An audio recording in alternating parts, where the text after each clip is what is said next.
We are all very rich anyway. Yeah, we are rich inside. The richness inside, money cannot buy. And money cannot sell. Nothing can destroy it. Nothing can make it lessen. So that's the best richness that we can always keep. Yeah, now and hereafter. I tell you some basic thing first, okay? And then later, when we have more time, we go deeper into how a practitioner could go in astray, yeah? From the spiritual path and fall into the demonic path, unaware, and even feel proud of it, and even feel righteous about it, and even lead others astray as well, due to your own misunderstanding, due to your own ignorance of the demonic influence upon your spiritual life. You concentrate always on the holy name, concentration on goodness, virtues. Just remember all that and you just forgetful of every other thing. That's why the Buddha say, collective thoughts, meaning collective of this concentration, one-pointedness, is as good as precept. The mind is not your fault. The mind has been born like that. Too much trouble. Just following the word. Yeah, only the soul is truly wise and intelligent. Yeah, and good and virtuous. Whatever the best you think of, that's even so inherent already. The Buddha means after lust, if you already conquered the lustful mind, but still you already cut off defilement in one department. But if your mind still doesn't cut off the thought of killing or violence or harm to others, then you won't get out of the samsara dust. Samsara, this word, okay, meaning rolling again and again in the dust and carrying this dusty body, which is made of dust. Now, this is a part where I told you that Buddha was a vegan, okay? He said, bhikkhus, mean monks and nuns, bhikkhus who do not wear silk, not even wear silk, or leather boots. At that time, the Buddha already so clear. The bhikshu who do not wear silk, or leather boots, or fur, or down from this country, or consume milk, cream, or butter, can truly transcend this world. Please continue watching to find out more. Supreme Master Ching Hai's lectures are not a complete meditation instruction. Please do not try alone. For free of charge guidance, please visit godsdirectcontact.org or contact any of our centers near you.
công việc đấy在哪里？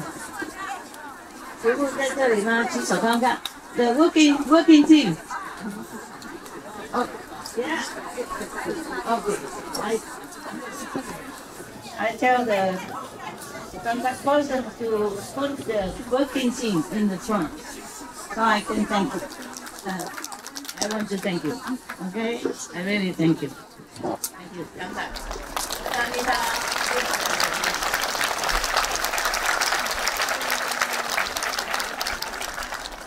Because the working people, they have been working under, time stress, and they never complain.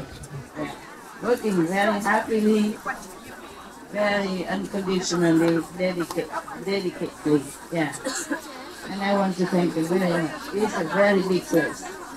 And you have no idea how much garbage they have collected. I come and go. I just see the garbage, more than people. At the beginning, there are not too many workers.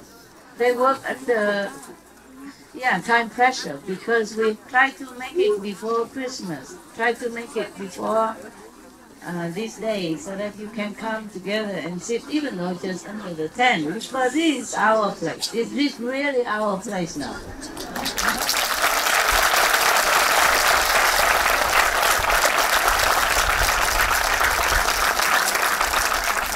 They have been working really, really hard.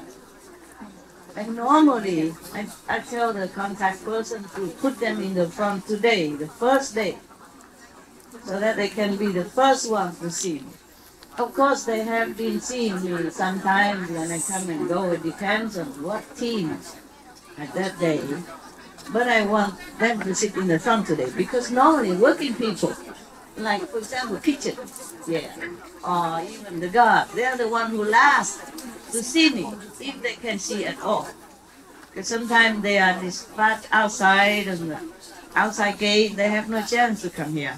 Sometimes I come in different hours, and they have to stay in kitchen still, completing their duty that day, so they have no chance.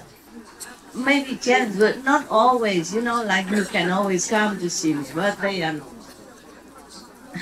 I really want to thank you. Thank you very much.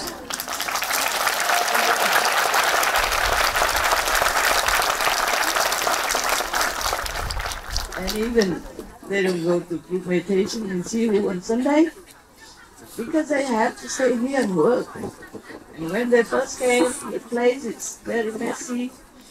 And they just sleep anywhere, and sometimes they work until very late at night. Understand me? Yeah, when you already sleep, they're still working. Yeah, I came here, like sometimes stay very late, and they work all night, almost all night. I'm very proud of you.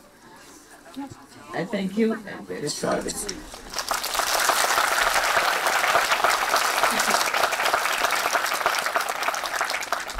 I don't know if I were you, could I work so hard like that? Maybe I'm old already, I'm not sure. But you work really hard. May God bless you. Buddha bless you. Heaven bless you. And I love you. Come down with you. Thank you. Thank you. This is true dedication. Your pure heart is good. When I sit here, you cannot see. Okay, I stand up. I don't make difference. Don't make much difference in my size. My size doesn't make much difference whether or not I sit or stand, but I try to make the best of it. Okay? I even go high heels. It don't make much difference. Even high heels, I just kind of people. When I was in Cebu before, I always picked the workers, wanted to work with labor, hands, and then like carpenters, constructors, clean environment. I always pick them Sunday, together eating with them. They are the priority. And sometimes I treat also office people.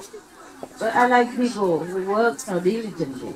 I mean, I don't mean office people are not work.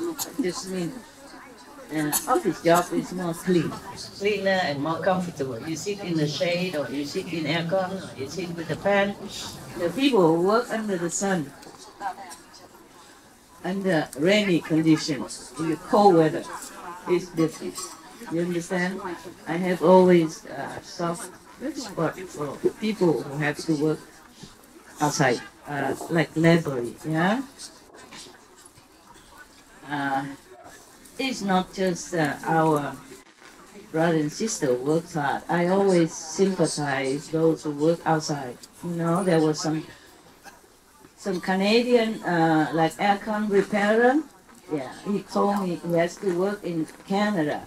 Then where, because they have to climb into the attic sometimes, or working outside or under the basement, all kind of work. And their hands become like very stiff. They could not even move. But you cannot always use the glove, because if you use the glove, you cannot handle some delicate bolt or screw or some very tiny part of the, you know, the machinery. And they say the hand sometimes is so cold, it's difficult to move and work, and they also cold in such condition. Sometimes they have to crawl into some kind of small space or tunnel in order to repair some machinery part. And I always have very much sympathy to this kind of people. I always thank them and treat them nicely, even those people who come to my house, outsiders, not disciples, to repair my plumbing system, or water pipe, electricity, anything. I always treat them very, very nicely, and I give them our tip and cook for them, bake for them special. Normally I don't bake, but if they come, I also bake for them. If it's a special occasion, like their birthday, they have to come and work, then I cook for them and make a cake and blow candles and stuff. So that they feel appreciated and respected. That they can go on, fighting with all kinds of difficulty in a difficult situation, to continue to do their job with pride and with happiness. No wonder, under the communism, they treat the labor 99%, right? In America, they say 99%. Those underprivileged, no wonder they treat the 99% good. I heard that, like, a long time ago, I went to China, and there was a taxi driver, and I asked him if he's okay. He said, yeah, the government treats him well. If they don't have enough money, they always can rely on the government to support them. I like that kind of society. It's ideal society for me. Under what name, I don't mind. It's just that we should not just take care of the body's comfort or contentment only. We should also take care of the spirit, the soul. Because look, when the soul's gone, we just stay like this, huh?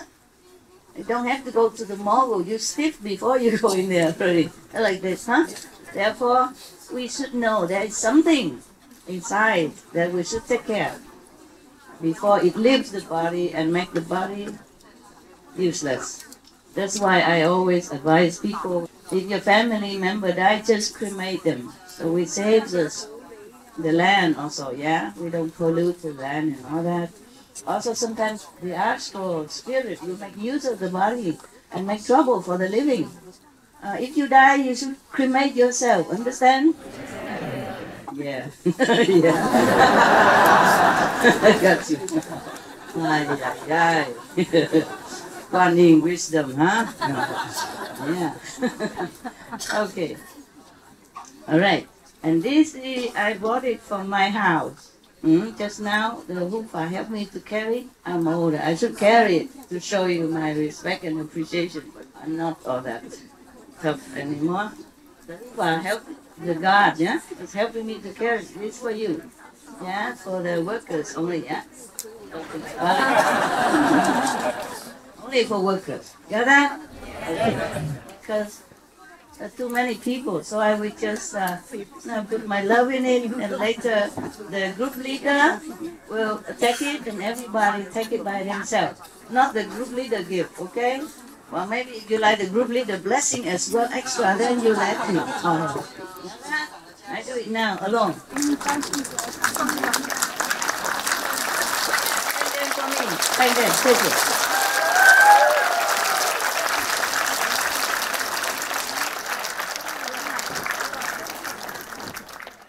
If, in case not enough, I also take care of this, okay? All for you.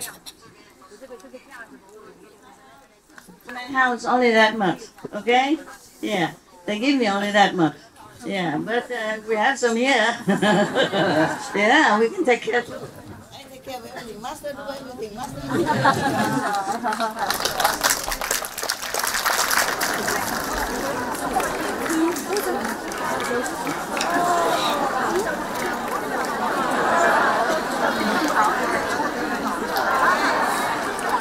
Later, okay? Later. Too many inconvenience, yeah? Later. The group leader, right hand. Later, you bring and give to people, okay? If you don't put the earphone, you cannot hear. There are too many languages here. Inside, I speak all kinds of language. Outside, some Spanish, broken Spanish.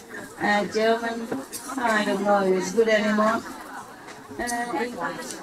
Okay, Chinese, so Vietnamese, 50-50. And French, forget it. All right, guys, I really love you. Thank you for coming, all of you, even if you did not work. I thank you for working at home.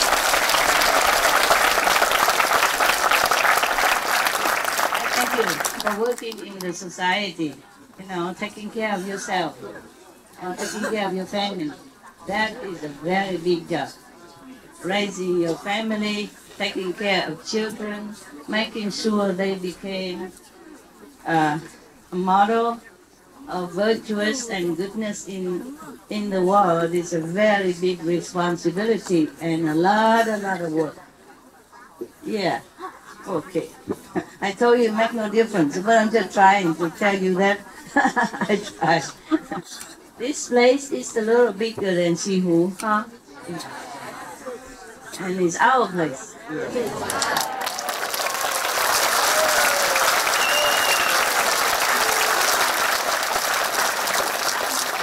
It takes like maybe around more than half a year to get it. Yeah. You are really my dear children. Very dear indeed.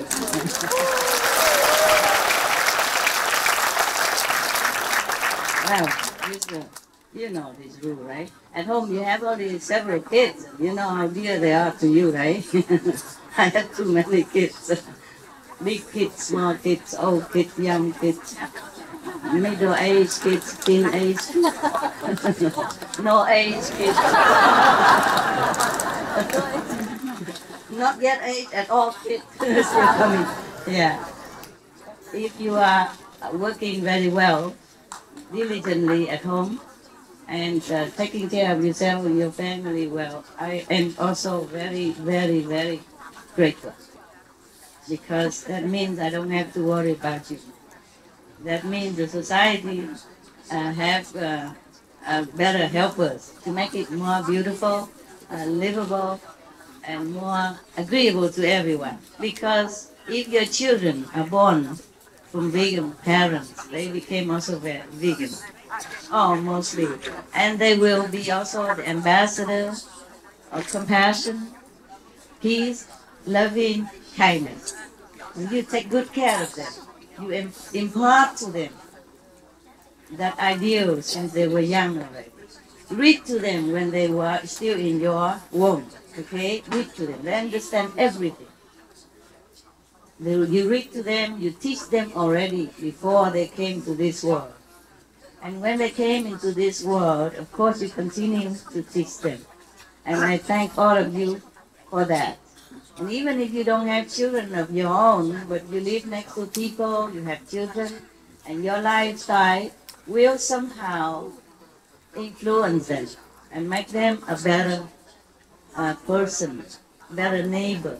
It doesn't always work, but you are there. At least you try. At least you make a good example. And I'm very, very proud of all of you. I'm proud of all of you. I know you don't always have time to come and help to clean the ashram, but never mind, whoever has time, they come already. And maybe the place is not yet 100% the way you like, but it's okay, let it be. Yeah, let it be. It's better than nothing. Well, it's worth it, isn't it? Yeah.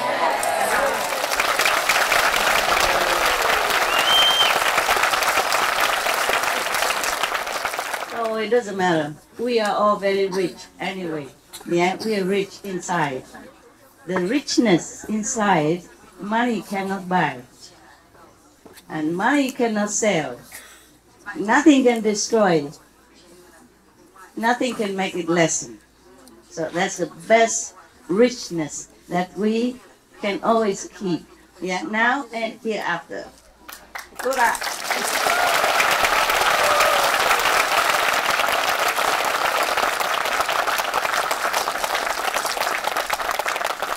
And we are worthy of every penny, of anywhere, everywhere, anytime. Yes. I don't know anyone who are more worthy than you. Maybe as worthy as you, but no one is more worthy than you. But anything that is afforded to you, you deserve it. You deserve it all. Yeah. Bravo to you.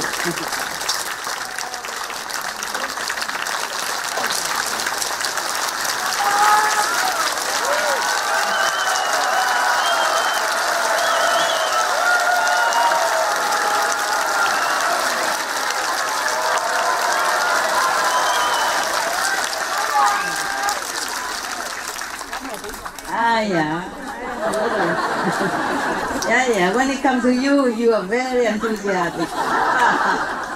Praise yourself. Heaven also are happy with you. Okay? If you think you are not up to it, then try harder. Okay, huh? Try harder. And sooner or later, you get there. Okay? Yeah. One make another better example, you follow the other another example, and then you make the examples for others. Yes. I am just a little sorry that we didn't have it earlier. But you know the reason, right? You know the reason. Never mind, if you don't know, it's okay too. It's okay too. Well, better than Thailand. Last time.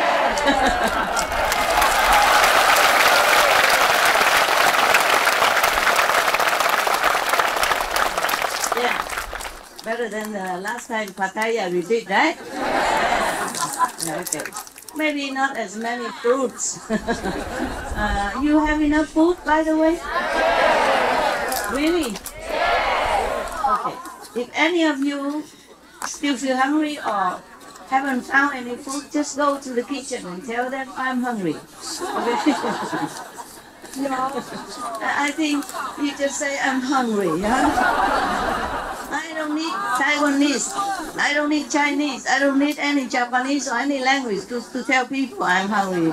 Do you? No. You just say, Yeah.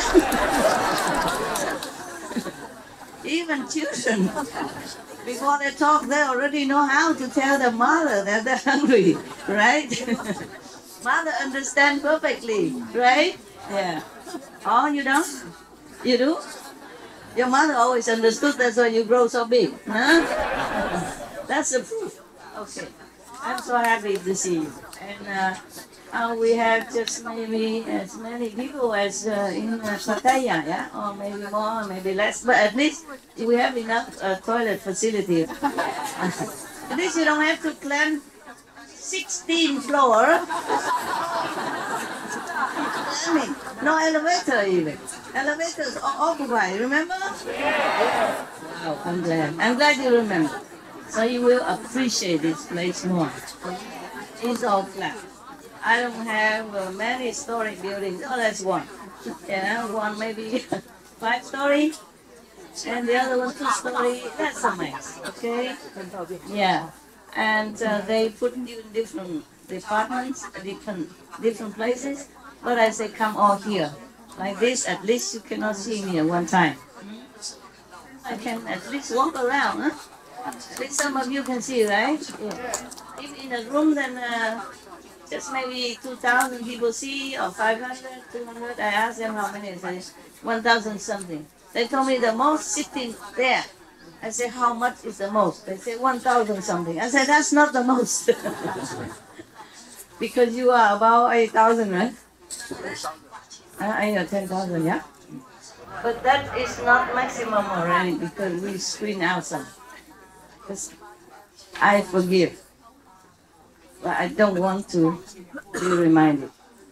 If you forgive, a snake is fine for biting you, for poisoning you with the bite. But you don't want to hug the snake all day long or keep it in your kitchen, no? Do you? Do you want that? No, okay. You forgive the snake. Yeah, okay, it's okay. Bless you. Don't bite anymore, but you will not always just try to be friendly and compassionate to the snakes and hugging him all day, huh? You want that? No, huh? Okay. So, love should go with wisdom, okay? And forgiveness goes with reason. Because somebody told me, oh, Master, I feel like forgiving is like stupidity. Just people do bad things to you, and then you just say, okay, I forgive you, and then you continue business as usual. It's not like that. Buddha, Christ advised us to be not among with such and such people. The same with other saintly masters. They advise you choose your friends. Yeah, choose who you be with, so that you became more purified, encouraged, yes, and have more spirit to follow your righteous path. Therefore, forgiving is different than forgetting. Yeah, you can forgive and forget, but you don't have to always go find trouble to prove that you are compassionate or a big heart and magnanimous. I mean, big stomach, they call it. That you can stomach everything. That we know for sure. But don't keep hugging the tiger after he wants to eat you, okay? For example, if you find a tiger to forgive him, it's fine, but don't try too hard. Or the poisonous snake. The snake's nature is like that. Maybe he changed, but maybe not. Don't risk your life just to prove that you are tough. Okay, we practice and we know ourselves. We know how tolerant we are, but there's no need to overdo to prove it. I also don't need to prove that I am very tolerant and embracing everybody and all that. No, I don't need to prove nothing. You have to prove it to me. That you have really learned from my teaching. But you call me teacher, right? You call me master.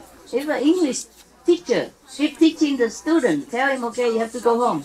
Learn this lesson today, learn a grammar, try to write in English. Well, that person do nothing. Just sit in the class and making clown or making bad comments or criticizing the teacher or making trouble in the class. Then the teacher should not be tolerant of that. Number one is troublesome for everyone in the classroom. That person don't have the right. Teacher also don't have the right to do that. To ruin the class. There are many students that are eager to learn, spend their time and their money from their parents, etc., to learn English. That person is just staying there, just to make trouble. Then he has to go. After telling many times and still don't change, then must go. Otherwise it ruins the whole learning atmosphere of other students, yeah, and tire the teachers down and wasting his or her time just to fix one person who is incorrigible. Then it is not very wise of the teacher. Or wasting his time instead of teaching the whole class a good thing and improving, he's just wasting time on somebody who's not really worth it. Even any sane sage would tell you, only the worthy one would really go to heaven. Jesus said, unless you become like a child, be pure. You will not enter the kingdom of God. He doesn't cheat you. He doesn't lie to you. He doesn't say, okay, come. I want more disciples, a lot of people. The more disciples, the more prestige the master look like. He don't say that, see? Even though, he could, yeah? He can do miracles and stuff like that. So he would just want to accept everyone. But he even tell them the truth. Accept you become as a child. You cannot enter the kingdom of God. Right in front of him already. People already see him, know him. And he still have to warn them that. Buddha say the same. For example, in this Surangama Sutra, the Buddha said many things about how his disciples should behave. Well, I have been studying it. It's a long time since I read it. I know approximately what is what, but I have to also select. Otherwise, if I read this to you and knowing me, I'll talk forever. Then we just take one sutra and until I die, I won't finish it. But that's called expounding, excuse. Maybe I talk a lot. I don't know if you listen to any of them, but it's okay. I talk. Never mind. You like it, huh? You like it just standing there and talk no matter what?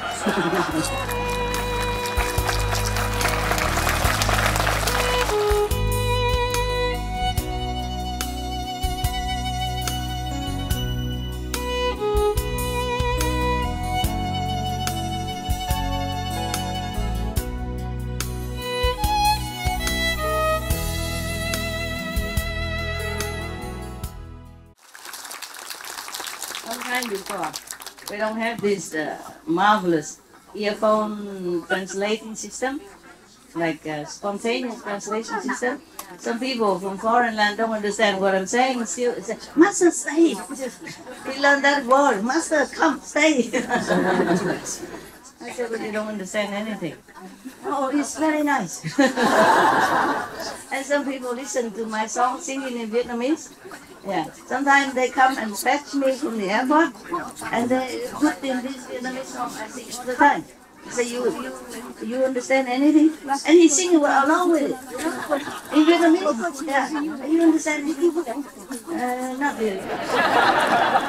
Then why you listen to it? Very nice, Master. Very nice. As long as Master sings it. Yeah. Okay, you want to listen to this Sutra?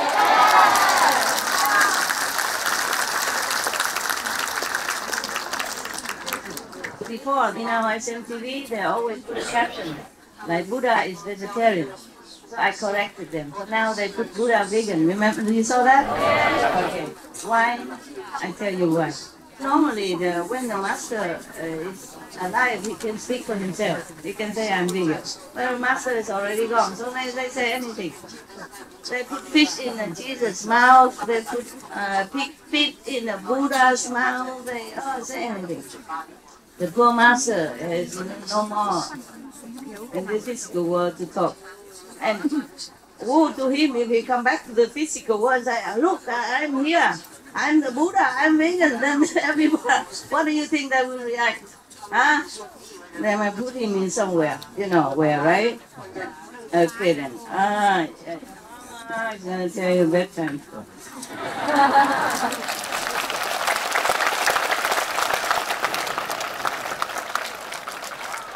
Are you happy? Good. You know what happened when a happy person become a Buddha?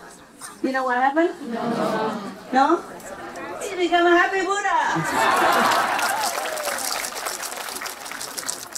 What if he is miserable person and become a Buddha then? Miserable Buddha. We don't want that. Laughter is good for you. Good for the world. Yeah? Because it brings happy energy. Infected other people with their elevated vibration. Happiness is contagious. Okay? Happiness, smiling, laughing, to make other people happy is also a kind of charity. Because the world is already full of trouble and other events. So if any time we can laugh or can make someone laugh, it's a kind of good charity, good deed. Yeah? Good deed. You might go to what heaven? Laugh in heaven. See, I'm all equipped. And before I read this, I had to read it, first, scan it first. Because the Buddha said many things, okay? And sometimes it's not all necessary to tell you, already, okay? Just sometimes I need to use some authority figure. Now I can't see you. So, who are you? Where are you? Because sometimes I have to quote some kind of authority figure so that you know I say the same thing. And what I say, it doesn't go away from the ethical standard or spiritual standard. Okay, now, there's so many things I could read to you. Look at all this, but I do one at a time, yeah?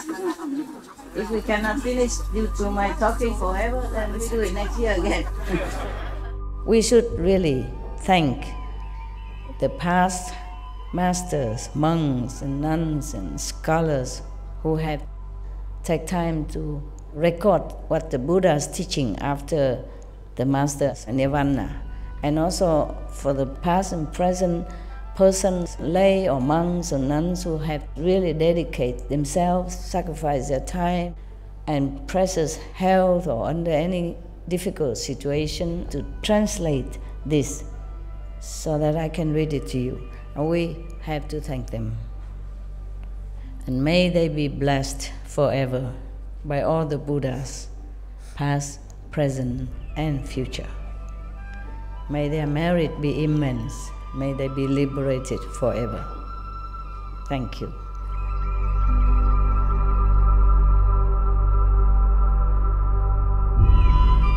According to Buddhism and the believer and the tradition, when you read Sutra and all that, you have to put on incense, flower, and bow to the Sutra first and thank all the Buddhas and Bodhisattvas in 10 directions, all respectfully, before you read it, okay? And then you cover the Sutra also with silk or, beautiful cloth, and I just make it more popular. Yeah, more easy, simple. And I apologize to all the Buddha. I say if I done something wrong, according to the tradition, my heart is full of respect. It's just that I cannot always do that. So please, all the sin, whatever I've done wrong, is all on me. At least other people, they hear the names of the Buddha, according to the Sutra, they will get benefit. Yes. I tell you some basic thing first, okay? And then later, when we have more time, we go deeper into how a practitioner could go in astray, yeah? From the spiritual path and fall into the demonic path, unaware, and even feel proud of it, and even feel righteous about it, and even lead others astray as well, due to your own misunderstanding, due to your own ignorance of the demonic influence upon your spiritual life, okay? Even with the initiation, you still have to be aware, okay? Otherwise, I just give you initiation and say, voila, you're done. No, I tell you, meditate every day. Step by step, you go up. It's better than go too fast. Nah? Go too slow in the highway, no good. Go too fast, also no good. And I also tell you to keep the 5 precepts. I don't say, okay, Master, all the powerful, you do what you want. Doesn't matter. It does matter. Now, in this one, the Buddha explained to Anand about just a simple, the 5 precepts.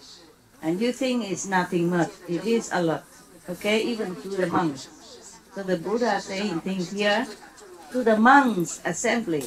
But at that time there were also dragons and devas and ghosts and demons of different kinds who came also to listen to the Dharma.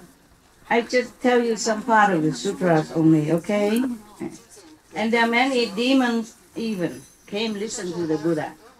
And the dragons, yeah, and the devas from the heaven as well as from the land and from the sea, from the water as well. Okay, all kinds. Well, some of you see that in our gathering sometimes, yeah? If at that time you're not sleeping, your eyes open, then you can see. I mean, this eye. This eye open all the time, see nothing. You see only the illusionary of this world. The Buddha said this after Ananda has been explained about different kind of practice. Yeah? Before that, different kind of practice, like which bodhisattva in former life or in this lifetime practice what kind of cultivation in order to be enlightened and become arhat. There were about 20 plus, okay? Maybe another time. I mentioned it briefly sometimes, many long years ago. But just briefly, okay? If we have time, I will also tell you, all right? Now, the Kuan method is supposed to be the best, the most reliable, the quickest, and the best, according to the Buddha, okay? Therefore, you got that already, so we're not in a hurry to tell you other one, okay? So right now I'm telling you about demons, ghosts, and devils. Are you scared? I am scared. After all the Bodhisattvas told the Buddha knows already, he just want to ask each one of them expound their method of practice so that everyone in the assembly, including the devas and the demon, also understand. Yeah. Finally, the Kuan Yin method is the best. The inner hearing organ is the best device to attain enlightenment and everlasting, reliable. Nothing can stop you when you do the hearing method. Okay, right. And then after that, Ananda asked the Buddha some more questions.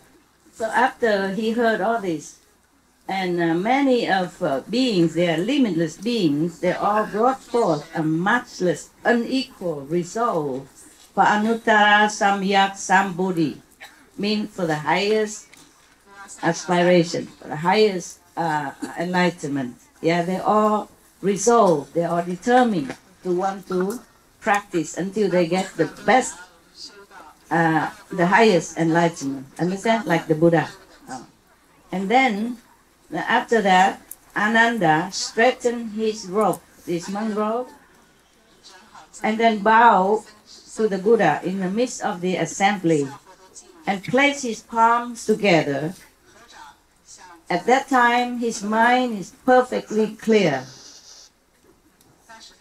and he felt a mixture of joy and sorrow, although he heard all that wonderful Dharma has been expounded to them and the assembly and him. Why?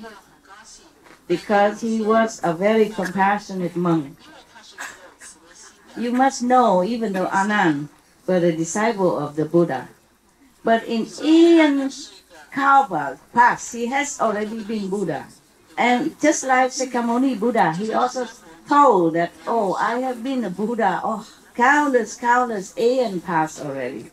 So in order to help sentient beings, he has to reincarnate as a normal being. You know, sometimes even like a gecko, as I told you. Sometimes as a spirit of even kusa grass, yeah, or the tree, or deer, or goose, etc. And human beings, of course, yeah, and also even kings of heaven. Yeah. So he transmigrates. He's walking through all paths of existence, from earth to heaven, in order to make acquaintance, to show affinity with all kind of beings in the existing world. Yeah. Similarly, Anand, though he humbly served the Buddha at that time, as a not very enlightened attendant. His inherent compassion and wisdom has of course never dimmed. Therefore, because of that, even though he heard the Kuan Yin method was the best method, and he has that already from the Buddha, his compassion steered him to ask the Buddha the following question. Okay, the request. Now, what does he ask? Even though he heard all that, he still has half happiness, half sorrow. Why? Happiness because he's been with the best teacher, having been transmitted the best method. Why sorrow? He's sorrow for other beings, for other sentient beings who has no chance to ever heard of the name of the Buddha. Not to talk about being taught this kind of wondrous method, which you get after eon of thousand of, or I don't know, billion, trillion, endless kalpa. You don't just always get this meditation method, even though to some it seems easy. To Anand it's easy. Huh? He's next to the Buddha, he's a cousin of the Buddha. Of course, he get it from the Buddha. Yeah? And other already apprenticed or affinity bear fruits already for them, they become Buddha disciple. In that assembly, it's so easy. Not even all devas or dragon king or king of heaven would hear this method. Not all of them. It depends on what kind of merit they cultivated long ago, in former life. So he was very sad. Ananda was sad, even though he was happy. So he has this mixture of feelings. So his intent was to benefit all beings in the future, as he made obeisance and said to the Buddha, "Greatly compassionate world honored one, I have already awakened and received these teachings for becoming a Buddha." Ananda saying that. And I told you, yeah, he's a compassionate person, compassionate monk. And I can cultivate it without the slightest doubt. I have often heard the thirst come one. Now you often hear me say the thirst come one when I read the Sutra for you or Buddhist story, yeah? Do you know what thirst come one means? Mean not come, not go. Mean he's here, but he's everywhere else. Yeah. Or he's here, but he's also in a different dimension. Even though he's here, he has been, or he always present. He's always present in different dimensions. Even though officially or look like for everyone at that time, he had just become enlightened some years ago under the Bodhi tree after meditating 6 years and 40 days sitting under the tree, no eating, no drinking, then became Buddha. Yeah, don't try that. It's not because of that you became Buddha. He has been a Buddha all the time. Okay. Yeah. Because if you don't eat, you don't drink, and became Buddha, then all the people who are poor, has no food, no drink, has become Buddha a long time already. I just want you to be clear. Your concept has to be correct. Otherwise, if you sit all the time and you don't have really correct understanding, it's not too much use. And then you don't tap up so easily. I saw some have kind of stamping their feet in one place. And I hope those will catch up soon. So he say that he has received the teaching from the Buddha and he can cultivate without the slightest doubt. He continued, I have often heard the thirst come one say, yeah, thirst come one because even though he became just a Buddha, but he has always been, okay? He has always been a Buddha. And even though he stay in the samsara, the world, but he's always in the nirvana. He never like, okay, he leave the world and go to nirvana. It's not like that. It just seems like that, only in this illusionary world. But he never go, never come. Never cultivate, never become Buddha, nothing. He has been always Buddha. That's why the practitioners, the enlightened one, they saw that, they know that. So they address him as Thirst Come One. It's one of his titles. It's just like they call him World Honor One, or just like they call him Compassionate Master, yeah, Maharaji, okay? Maharaji means King of Kings. This is some of the problem when people call a master like that. because they predicted before Jesus born that there will be a great person born to be a king of the Jews. So now, like that, they predicted that the king of the Jews will be born soon, in such and such day, or such and such year. That's why when that year when Jesus was born, with many other infants, the king of that land wanted to find all the infants and kill them all. That's why Jesus' mother and adopted father has to escape, brought him to another land. Otherwise, why? He's just an infant. He did nothing. He did not even speak yet, and had to run already. Imagine the life of a master. And therefore, when he was born already and he became adult and he learned and he meditated, he became powerful already, they still want to kill him. Therefore, no need to make any excuses. They just nail him no matter what. They even forgive one of the sinner, one of the criminal instead of Jesus. The real criminal who did harm to society, like some of criminals. They forgive them, let him free, let him go free. But kill Jesus. For nothing. For that he done nothing. Now you understand why? Because of that name, King. King of Kings. Maharaj. But they call their master like that. You're the King of Kings. More than king. Yeah? That's not the master who wants it that way. Even if he wants it that way, so what? He is the King of Kings. Above any kings in this world. Right? Yeah, Jesus was the king above any king. Before, now, after, forever. Okay. So, because of that, many of Indian masters also have problems because in India they call the master Maharaj. Maharaj means King of Kings. They address the master like that. Or Paramhansa, or Param Sant, mean saint of all saints. Or Maharaj, King of all kings. That is a name that makes trouble for the master. Because all the kings are jealous, worried. Yeah? Having fame, power, fortune is a curse in some ways. Yeah? For some people. If you don't handle well fame, fortune, and power, then you'll be in trouble. This power will become like a two-edged knife and will destroy you in the end. For what for? The king was so worried. Go kill all the innocent firstborn babies. Babies at that time, yeah? Poor Jesus. Infant. Going to be born, not yet born even, has to run. Has to leave.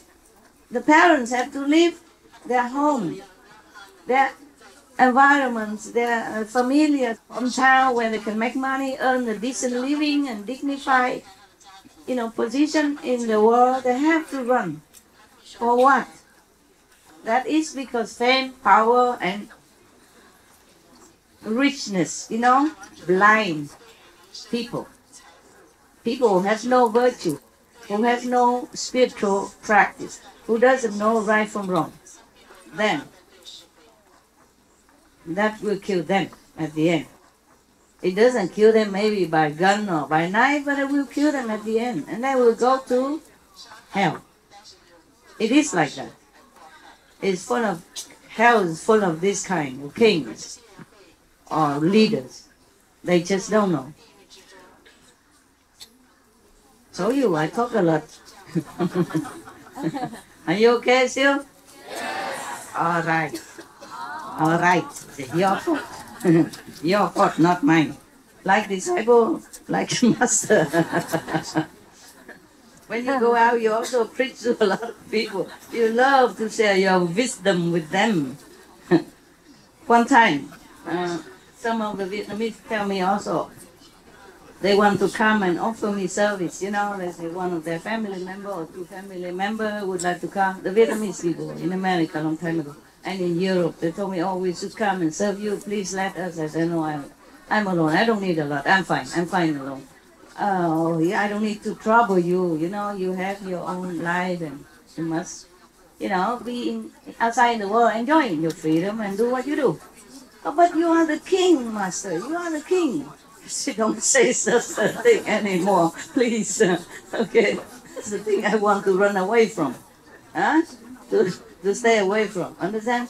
That name, Maharaj, kills many masters already in India and other countries. Don't ever call me that. Yeah, I think it's seldom, maybe. Thank God. Sometimes I see people outside and they say, oh, you are beautiful.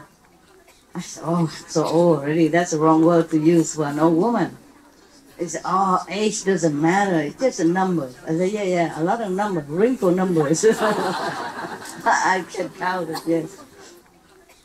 Told you I talk a lot. Would make you happy, no? Yes. Otherwise, I can read it quickly. I can read, not that I cannot. So you want me to read it? Well, I don't want to ask me. I want to become a Buddha, please teach me a thing. Finished. You like that? Okay. Then I become my habitual self. So Anand said to the thirst come one that I have often heard the thirst come one. Buddha has many titles, okay? Thirst come one, and the enlightened one, and the king of the world one, compassionate doctor, all kind of names they address the Buddha for respect and according to their experience, you know? That's what the Buddha bestow on them, spiritually and physically. They call him that, yeah? But maybe they're sick and the Buddha healed them because they pray to the Buddha and the Buddha healed them even though other doctors cannot. Then they call him the king of all the doctors. Make trouble. All the doctors, the war doctors, something like that, okay? Now, so I have heard the thirst come one say that we should save others first, then save yourself. That is the aspiration of a bodhisattva. Once your own enlightenment is perfected, then you can enlighten others. That is the way the thirst come one responds to the world. Although I am not yet saved, Ananda, I vow to save all living beings in the Dharma and in age. He continued, World Honor One. That's another title of the Buddha. You see, like Jesus is enlightened master, but also called Maharaji, great king, or the son of God. Yes. I wonder why God have only one son, and who are we then? Are we adopted or something? Of course, I respect Jesus, but I am jealous, okay? I am daughter of God too. Yeah.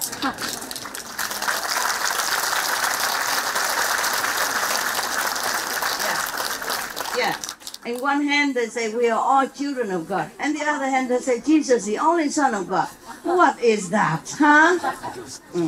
But nevertheless, He is worthy of that.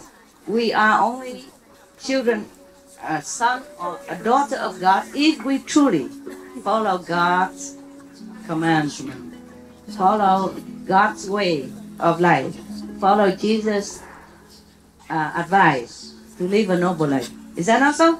Yeah. That's why Jesus said, when he was addressing the assembly somewhere, and they said, oh, your mother, your sister is coming, or father coming, brother coming, whoever, he said, who are my family? Only those who follow my teaching.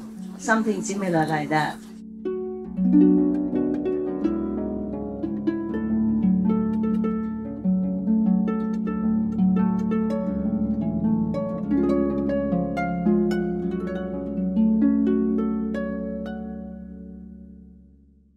So now, Ananda continues. World Honor One. Those living beings will gradually drift away from the Buddha. And there will be as many deviant teachers, they go away from the path. They're not going straight, not the true teacher. As many deviant teachers propounding their method as there are sands in the Ganges. Wow. No wonder I have only 10,000 people here. We have to share with so many, as many as Ganges sand pictures. Whoa! How did you find me? Huh? In such numerous sand dunes and sand, however, whatever, yeah. You know how much sand is in the Ganges River? Or on the beach of the Ganges River, you know how much?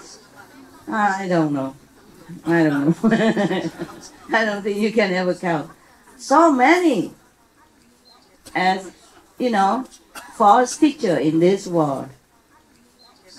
So difficult to, go to the right one, huh? Difficult. Yeah. Especially when you're not yet enlightened. You don't know what is wrong, what is right. Okay? So I'm telling you from the Buddha. He's been honored, since 2,000 plus years, so he cannot go wrong.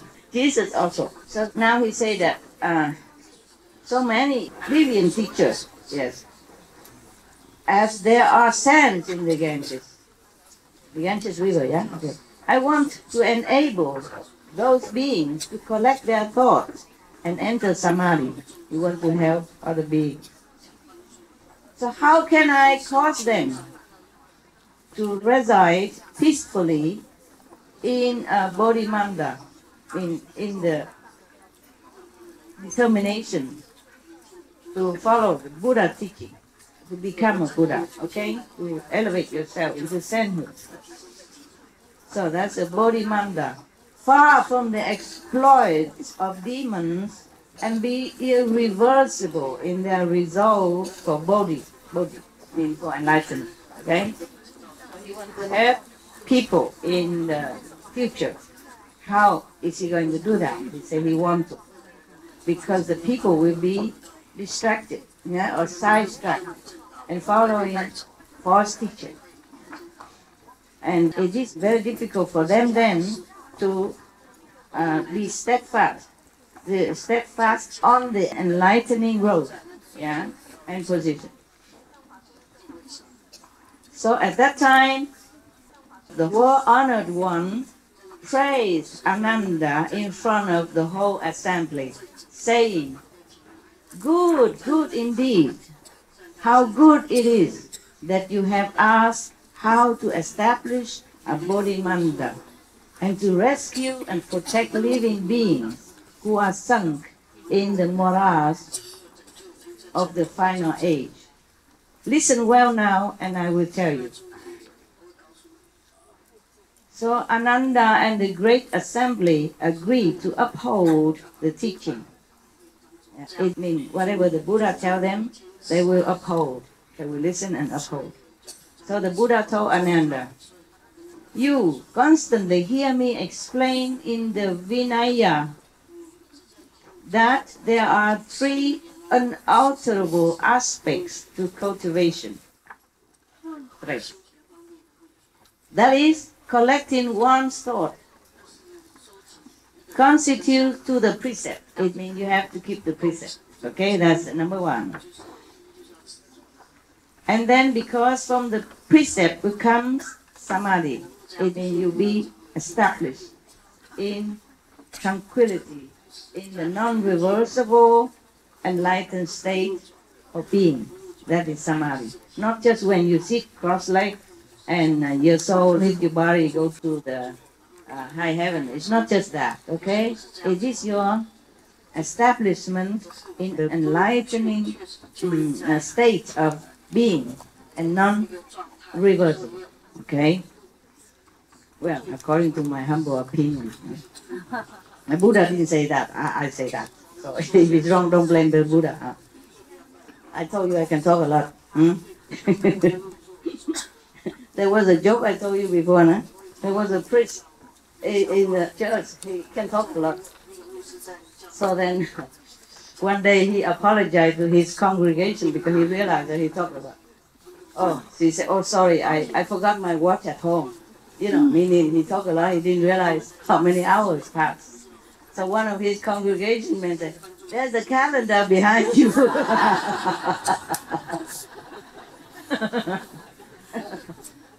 Don't worry about what the calendar is. Okay. So you can tell me that whenever you had it, okay? That's why I don't see you a lot, because I know I know my limits. I don't overstay my welcome, eh? Maybe that's one reason. Yeah. That's the one, eh? Because if you keep the precepts well, then you can enter samadhi. Why is that? My humble opinion again. It's nothing. I told you I can expound things, talk a lot. You can tell, put a calendar behind next time. They have a clock always in front of me all the time, remember? So that I remember when you should go to eat, when you should go to sleep, when you've had it. I talk only about 1 hour now, right? Not even. Huh? Not much, is it? No need calendar yet. Okay. Then why is that? If you keep the precept, then you can be more established, more stationary in your enlightenment, in your enlightened state of beings. Why is that? Anybody know? Because it all takes your energy away. It all distracts you. It leaks out when you break the precepts or when you involve yourself in it. It pours out, and you can't. It's like a balloon with holes in it. Yeah. Good. Very good. Thank you. Kamsahamnida. You know that word too. We live in Korea. He's not Korean, but he knows. Kamsahamnida. Okay. It's very good like that. It's like a leaking tank of water. It's like a whole holy balloon. Holy balloon. Has a hole in it. God, slowly the air will come down. Yes. But you are not protected. You see, the precepts are for your protection. Yeah. The precept is the thing you should not do. It actually should not be a precept, because it should be a natural of your being, of a noble being. Yeah. So of course, if you are a noble being, then you respect everyone as yourself. So how are you going to harm somebody else? Because that's like harming yourself. Right? We are all one. Then, or if you love someone so much, if you love other people, if you have compassion, then you could not harm others people. If you do, that means you have no compassion. Or very little, or less. Okay? Then of course, you cannot enter samadhi. That's one. And if you steal from somebody else, then of course, then you also don't treat others as the way you like to be treated. Yeah? Or if you tell lies, something like that. That means you're lying to yourself. You don't respect the person that he has intelligence at all. That's why you lie. Okay? Then you also not good. Actually, the Buddha will talk more about this kind of precept afterward. Okay? So I don't want to go ahead to spoil the fun. Okay.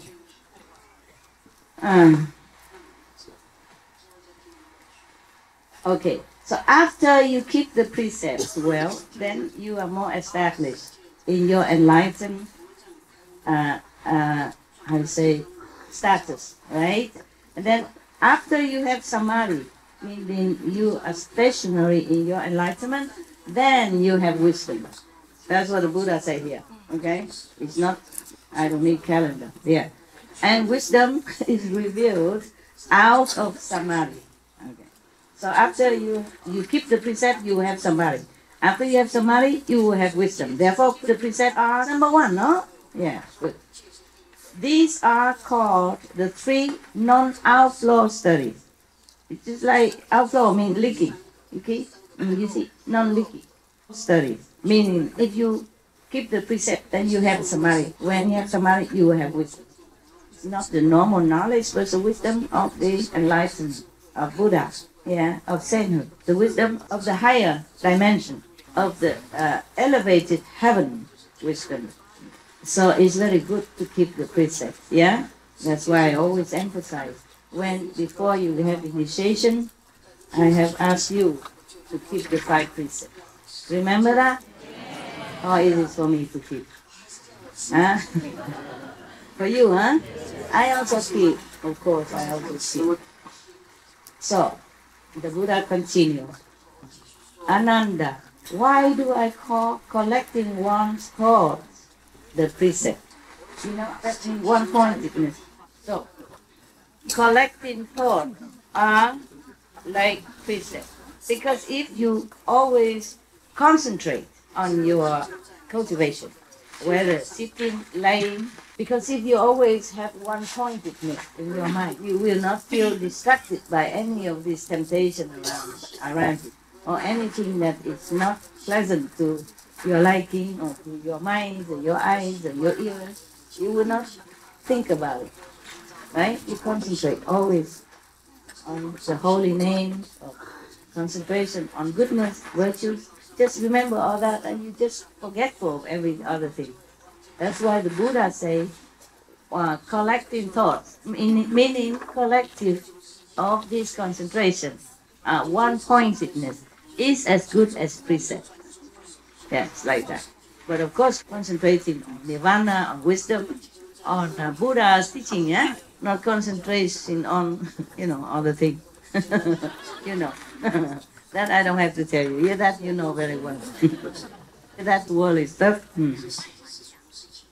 So, Ananda, why do I call collecting one's thought the precept? Because if living beings in the 6 paths of any mundane world had no thoughts of lust, they would not have to follow a continual succession of birth and death. You see, now the Buddha beginning to expound on one of the precepts. The one that he referred to here first of all is lust. Lust is physical. Lust also for sensation. Lust is not only that, it may be lust for power, okay? Lust for richness, and just trying so hard or going too much in that direction that you forget heaven, you forget to cultivate, you forget to concentrate on some virtues and some moral, or to help others, nothing. You just want that, you see, richness, or the bodily satisfaction. That's also lustful. No. So the Buddha think, if you collect your thoughts away from lust, then you never have to be, reincarnate again and again into the suffering worlds as ours or others. The next one, Buddha continue, your basic purpose in cultivating is to transcend the wearisome defilements. But if you don't renounce your lustful thoughts, you will not be able to get out of the dust. Meaning, you will not be able to be free, liberated from the circle of life and death, always rolling in the dust of this world or the next. So here he emphasized that we should always concentrate in the opposite way of lustful intention. The word honor one continues.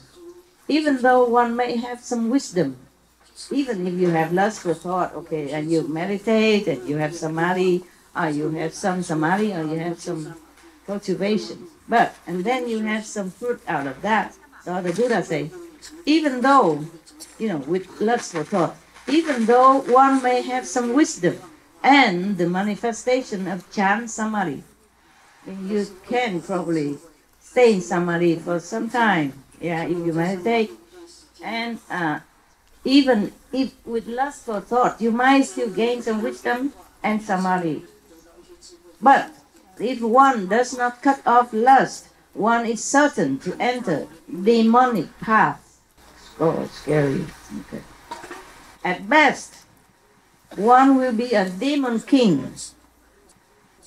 Powerful. Really, demon king is not normal king, Very powerful. A lot of magical power, a lot of retinue, a lot of moving mountain and earth. He can do a lot of things. But demon king is not a joke. Very powerful being. Okay. So, but that is not Buddhahood, you see.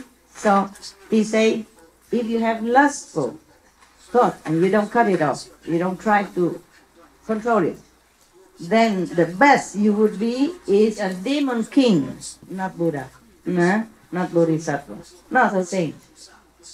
Buddha said, not me, don't look at the calendar. This is what he said. I read it. So at best one will be a demon king on the average. If it's best in demon king, averagely one will be in the retinue of demons. You know, the demons subordinate. At the lowest level, one will be a female demon. Huh? Even in a demon world, they have races. Huh? So the worst is a female demon. I don't know what's the difference between the female and the male demon. I really don't know. These demons have their groups of disciples even. Wow. See that? It says of himself that he has accomplished the unsurpassed way, meaning the highest method, the highest, mean they already became a master of enlightenment somewhat, you know? And all of them proclaim like that. These are the disciples of the demon king. Not just a demon king, but even this female demon, he didn't say only a demon king. That means that all the demons will have disciples, and they also claim all of them became Buddha already, something like that. Okay, continue. Buddha. After mind extinction in the Dharma and in age, these hordes of demons will abound, spreading like wildfire as they openly practice greed and lust. Claiming to be good knowing advisors, they will cause living beings to fall into the pit of physical love and views and lose the way to Buddha. I mean, they lost the way to enlightenment. The Buddha continues. When you teach people in the world to cultivate samadhi, they must first of all sever the mind of lust. This is the first clear and unalterable instruction on purity given by the third-come ones and the Buddhas of the past. Were honor ones. It's all mean Buddha. No? Meaning all the past Buddhas even also taught this way. Hence the 5 precepts. Okay? If you're married, it is not counted in here. Well, when you're married, of course, after a while it becomes, you know, like more like friendship. Okay? That is different. It doesn't mean counted in here as a lustful mind. Because as I told you, lust doesn't only mean the desire between man and woman. It is desire for power, for richness, abnormally. Not just a normal way, like, okay, you graduate, of course you want to come out and find a job according to your education and your ability. That's not mean like lust after power. And if you go into politics and people incidentally voted for you to be a president, then you become president. Then it's okay. If you want to renounce your presidency, okay, nobody say anything. If you want to become or continue to be president, then it's okay too. It's the way you are destined to be a president or a king or a company millionaire or whatever. Then it's your destiny, okay? Of course, in your job, you do all your best to be successful, okay? But that doesn't mean lust after power, okay? Lust after power is when you disregard all moral standards, all virtues to their limit, okay? And to press down everyone else in order to climb up to the ladder of fame. That is different. So in your job, you do your best. That's normal. And whatever become, okay? You don't aspire to do your best so that you become a president of the company or anything. Then it's different, okay? Yeah. Just do your best because it's your job. Because it's our service to others. And if you are, of course, if you don't do your job, you are monks and nuns, and you do your job as monks and nuns, the best. Oh, do the best. You keep the precept, you keep yourself pure, yes, and you continue your path one-pointedly, and then you teach whoever come to you Yeah, then you teach them moral, virtues, meditation, whatever you know. Yeah, that is also your job. But it's not ambition, not lust after power. Okay? Only when you want people to worship you, when you are nobody yet, and you're not having anything, you don't contribute, but you want people to contribute to you or worship you, that is wrong. It's wrong as a monk or nun. And the Buddha will explain more later on about this kind. Okay? I'm worried about the calendar, so I will limit my thoughts. But we're almost at the end of the year, so it's okay. I'm not so worried so much. You know, I'm sad. Every day, almost every day. Nowadays, I don't have a lot of time to write my diary every day anymore. Sometimes I know something inside, have some insight, some vision, but I have no time to even write it down anymore. I write maybe once every 3-4 days or once every week, you know. It depends. Depends if I have time, truly, regretfully. And then I look at the calendar, I mean myself, the calendar in my diary. And I'm so sad. I say, my God, it's already almost the end of the year. I'm older now. I feel like nothing happy about it. Huh? That's good I don't celebrate birthday, although I keep reminding me every year, you know, no escape. Like this I still can feel that I'm still young. Only number, yes, number of wrinkles.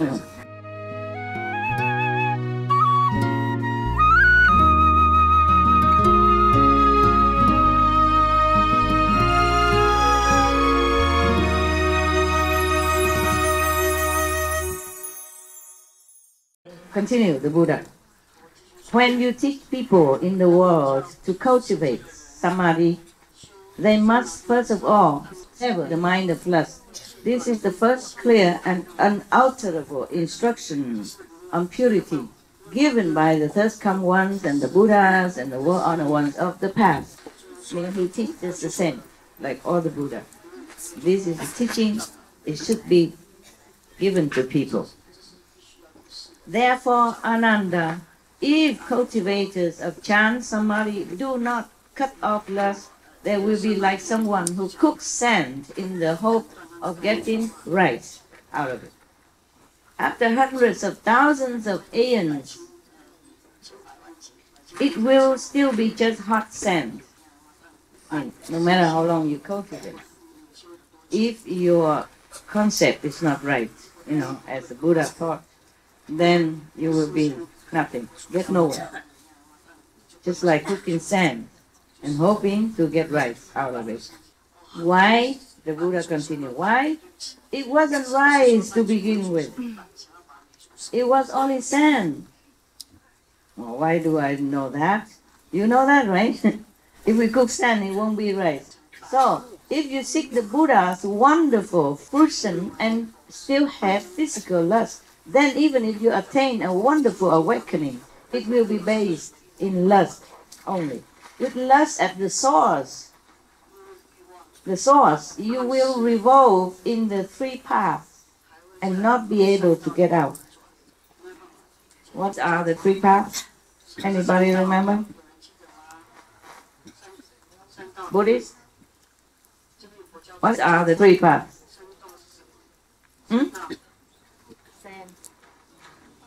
Huh? Susan? Okay, yes. Okay, she say the three paths, including being the, animals and the hungry ghost and health. This is the path that you have to walk through if you cultivate based on lust. Oh, so scary. Not just like practice and then easy to become Buddha. Eh? There are so many traps around, and there are more. You know, look at all this. I mark it off for you here. I mean, I don't just mark, it's not only here. I mean, this is the beginning of that. And that is at the end of that. So I mark only 2 times. Huh? I had to read all this in order to select out for you some. You see that? Yeah. Okay. And this is not yet the January of the calendar. It's just December. All right. So the Buddha continued. With lust at the source, you will revolve in the three paths and not be able to get out. Which road will you take to cultivate and be certified to the thirst come once nirvana? He asked, meaning if you continue to frolic in the lustful kind of attitude and mind, then you will not, how can you get to nirvana? He continued. You must cut off the lust which is intrinsic, inherent even, in both body and mind, for human. Then get rid of even the aspect of cutting it off. At that point, you will have some hope of attaining the Buddha's body. Hope only you will get. After you cut off all the lust, meaning concentrating on avoiding all these lustful or thought or attitude or mind or thinking, then after that you still get rid of trying, meaning it becomes like your nature, okay? And you don't even think of trying to cut it off because you have no more lust and you forget about it already. Still, at that point, you still have some hope, H-O-P-E, hope to attain Buddha body. Body means enlightenment, okay? Yeah. Oh, you want me to continue? Yes. Really?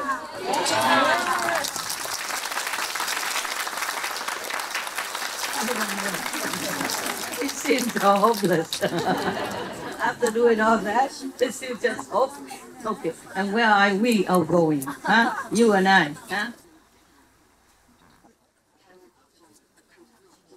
It's okay. It's okay. There is hope. Okay? There is enlightenment. Maybe seems difficult. Avoiding temptation, lust seems to be difficult. But if we know we have it, it still can be reduced. If we know, okay, I'm having lustful thoughts, cut it off. Okay? Try to cut it off. At least you know, okay? At least you know. For example, you know that you're sick, yeah? You're sick already, what to do? At least you know you're sick, okay? Then you will find a way to cure yourself or go to doctor or talk to somebody who can help you. You see? There's always some remedy. Just be mindful of what you think, of what you cultivate in your stupid mind. Not intelligent mind. The mind is not your fault. The mind has been born like that. Too much trouble. Just following the world. Yeah? Only the soul is truly wise and intelligent. Yeah? And good. And virgin. And whatever the best you think of, that's so inherent already. And here we have physical body. And we have the mind. We have the brain. This also the Buddha said inherently we will think lustful thought. Yeah, the hormones, the society, infection, the example of others, the company we mix with, the work we're doing, the picture we see daily, okay, the people we contact. All these are there just to make us struggle. So just know that, okay? And try your best. Always think the opposite way. Remember the 5 holy names. Remember to pray to all the saints, the master to help you. Then it's okay. Yeah? It's not as okay as if you don't have. But we try our best. And our heavens know how difficult it is to live in this world and being like a pure lotus in the mud. How difficult that is.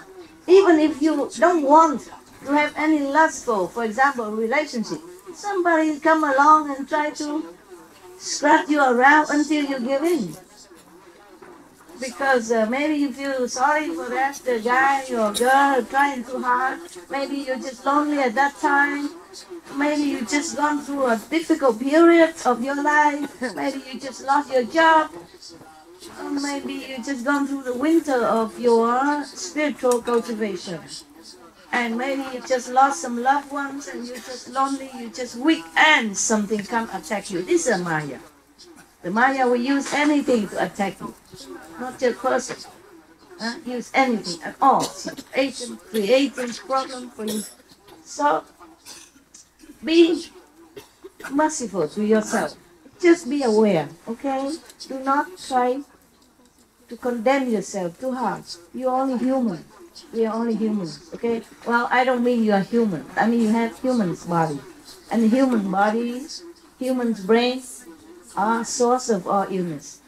If we don't take good care and be alert and knowing what they're doing to us.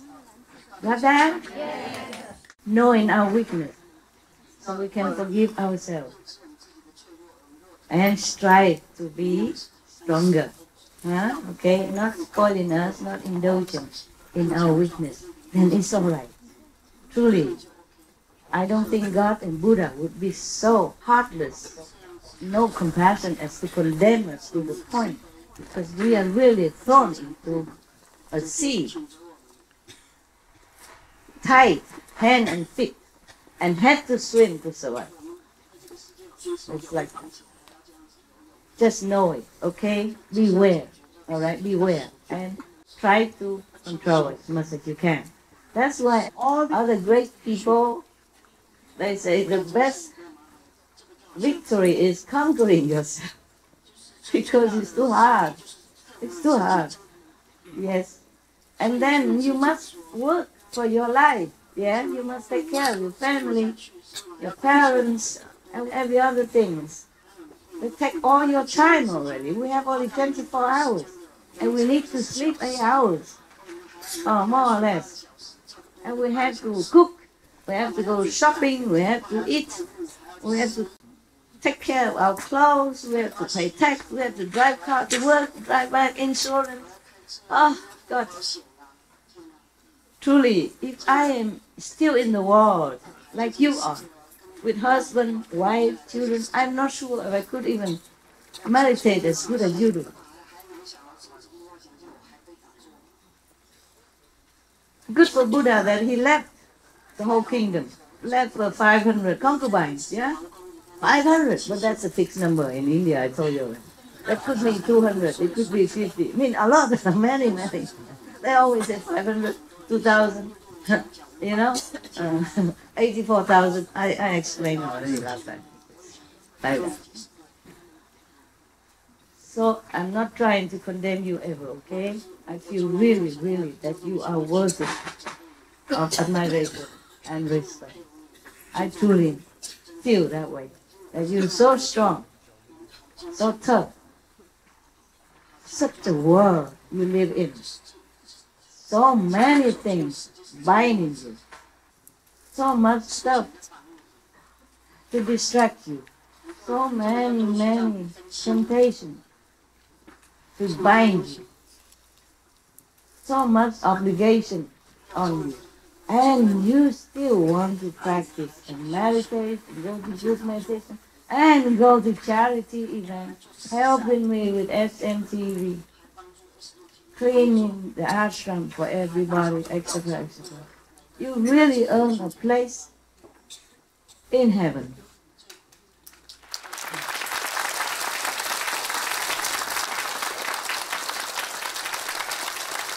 And I really, really love you, even the least of you.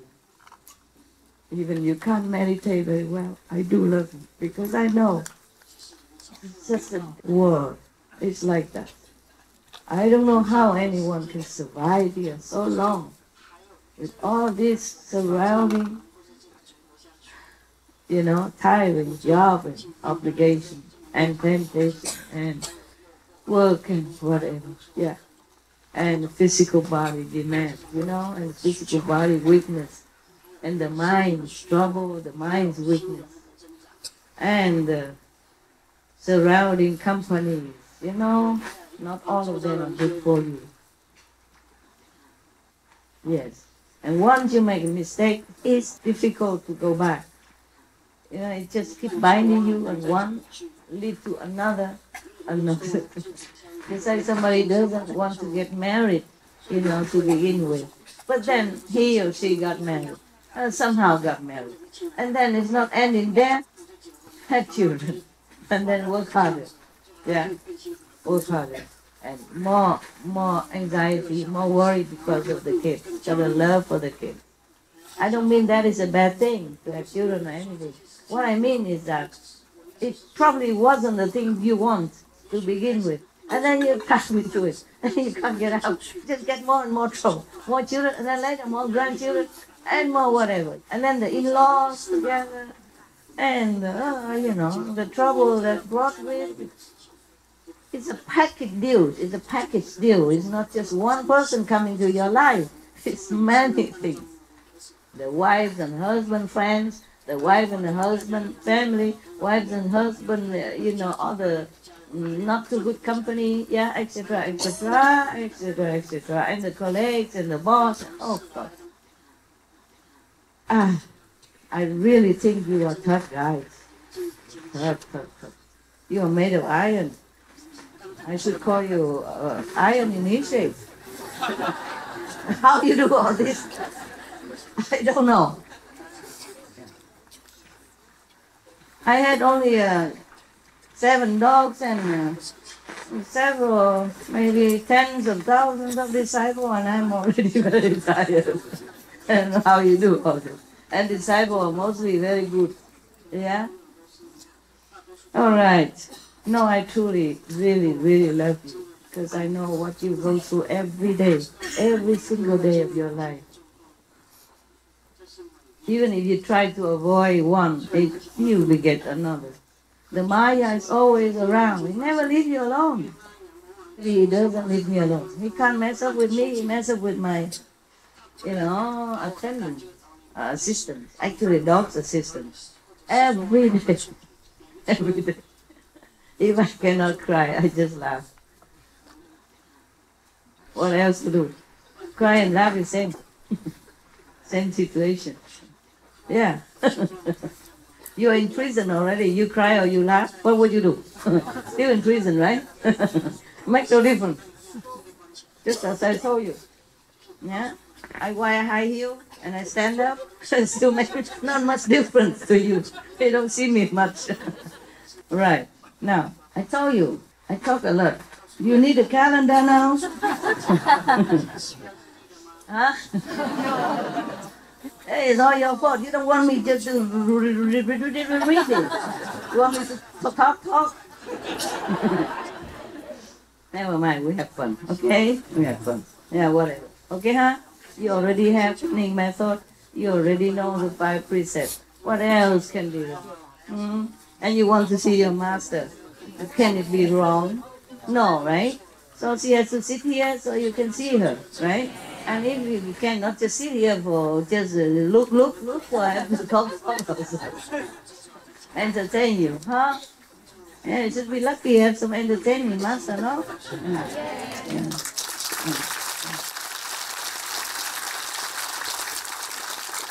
All right, my ego is going up already.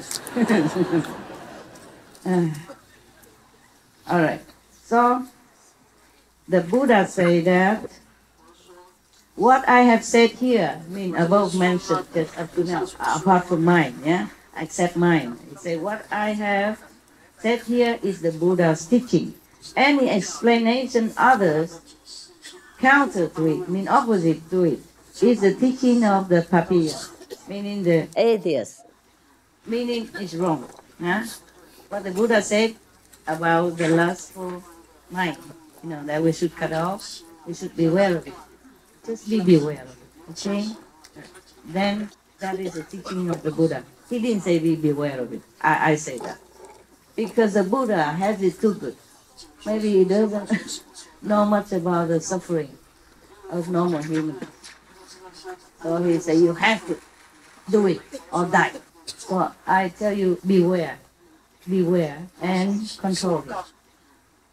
Buddha has been born as a prince, and he has been a Buddha forever. He's a tough guy, right? Prince, muscular, and 500 concubines, born in silk and silver and gold. And even he went out after a few years, became Buddha again. And people worship him. Whatever he said, people listen with awe, respect. Yeah? So he probably never had to work all his life. Of course, it's his good karma, good marriage. You could cultivate. Well, and then you can become a king and then a prince and a Buddha like that. If you cultivate what the Buddha said. Okay? Right. So the Buddha has cut off his tie with the world. As a prince, he was so well protected. He lived in luxury. Yeah, he lived in protection, love, and respect, worship, whatever he wants, he got. Until he went out and saw the suffering on the street, then he woke up. But even then, he went to become a monk. Also, it's not like you have to go out to work, fighting with the world for some morsel of food and a few dress on your body. That's a different suffering. But the Buddha has been determined to be enlightened in order to help sentient beings. That was also a very hard job. But it's a different. He doesn't roll in the traffic jam every early morning when your eyes still not open, just to go out to work. Otherwise, you don't have bread on your table. And at that time, he doesn't have to breathe pollution air like the way we do now, which contaminates our body, weaken our resistance, blurring our mind. We have all this now. You have all this now. Apart from other hardship you have to endure every day in your life. So if the Buddha were born again in this lifetime, with you, in your century, in your generation, and have to undergo all this hardship, then probably he would be more lenient. But of course, you must remember, he's talking to the monks, yes? To the assembly of monks who is already arhat, who is already pure, already left everything behind and has the fortune to be cut off from all the mundane obligations, trouble, and temptation. All they do is just take their bowl, go around in the village, have whatever they have, come back, eat their food, meditate, listen to the Buddha, living a very not too bad life. Even though maybe to bake and eat only once a day, maybe it's unimaginable to you. But you get used to it. And if you have no choice, that's probably be good. Yeah, I'm telling you. Because they will be busy with some other things, you know. They will answer other lay disciples to come and ask. The lay disciple don't always ask the Buddha. The Buddha is not always available. He has to go samadhi, he wants to meditate. So maybe they ask Ananda, they ask other monks. So they're also busy teaching them. And they're also busy remembering what Buddha teaching. Write it down and contemplate on it, you see. And when you're busy, you don't feel that hungry. If you want to slim down, I have a recipe. You want to hear? No. All of you are very skinny. You don't need. Really, you want? Okay, I'm telling you. You just do what I do. Be a master. Okay. Busy yourself so much that you just eat half a bowl, and then you have to run for the phone, run for the dog, run for everything, and then you lost your appetite. And you won't eat no more. That's also a good method. Yeah. Yeah, because I was having appetite. I was enjoying my food. But then I had to rush because of deadline and other things. That's the rushing time. And then after I finish that, I don't feel any appetite anymore. I don't feel like I would want to enjoy that food anymore. Yeah? No? No. Some of you would have had similar situation, right? Yes, huh? Yes. Don't tell me that I don't teach you everything. I do. Even to how to slim down.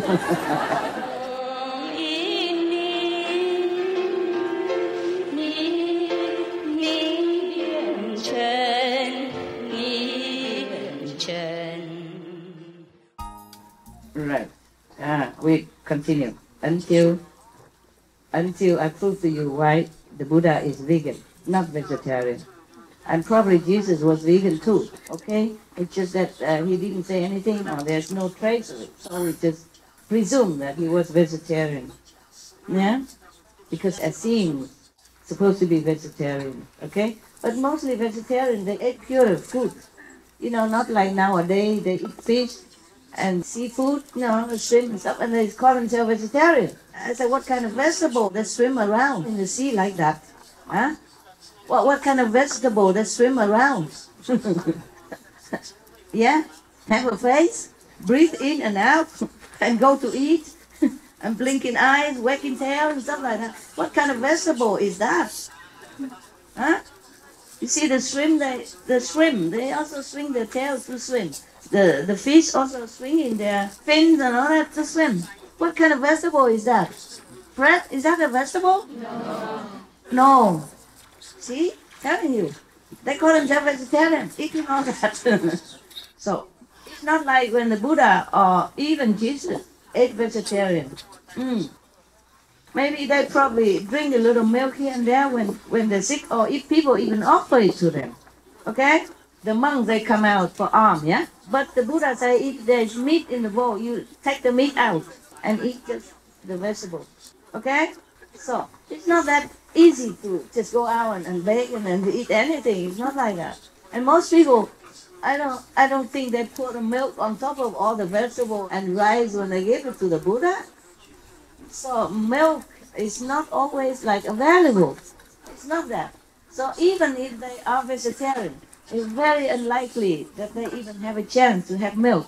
So nowadays, if they drink milk, eat egg even, they call themselves vegetarian.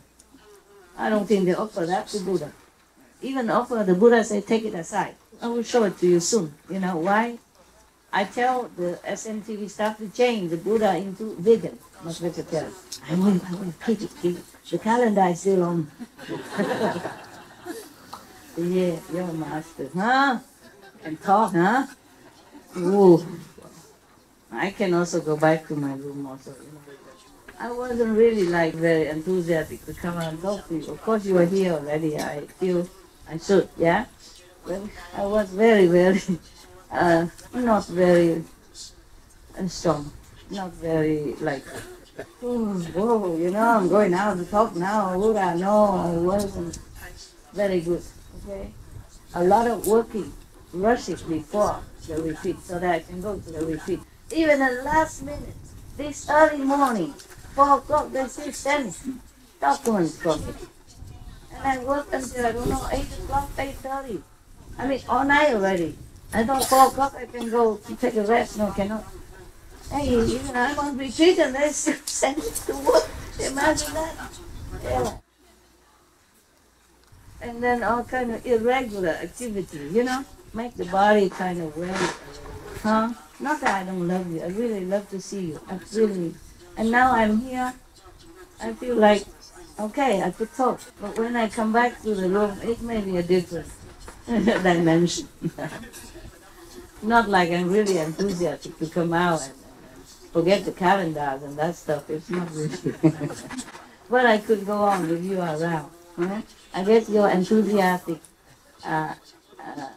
spirit, your love and your hoorah and clapping, all that, you know, good for the ego. And then they say, oh, you can continue. It's a lot of rewards.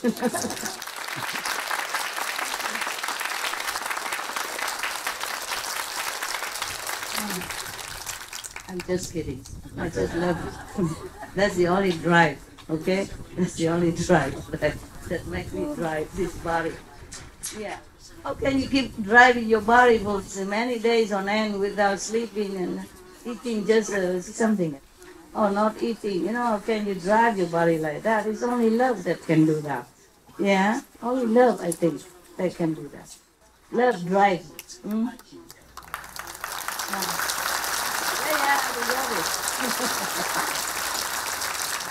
I deserve it shamelessly. But just like the parents, I'm just thinking to myself, now that I'm talking to you and I ask that question, I'm just thinking to myself, it's just like the parents love the children so much that they spend sleepless nights taking care of their ill children and go to work endlessly, 2-3 jobs even, just to afford them to go to college. Even just doing normal job, it's not like a very high-paid job. It's doing 2-3 jobs, going to sleepless nights and eating on the road and enduring all kind of hardship or humiliation, just to put the children into easy life and to college or to education, or whatever they can afford. Yeah? I think it's like love, it drives you. Even if you're dead, you get up again.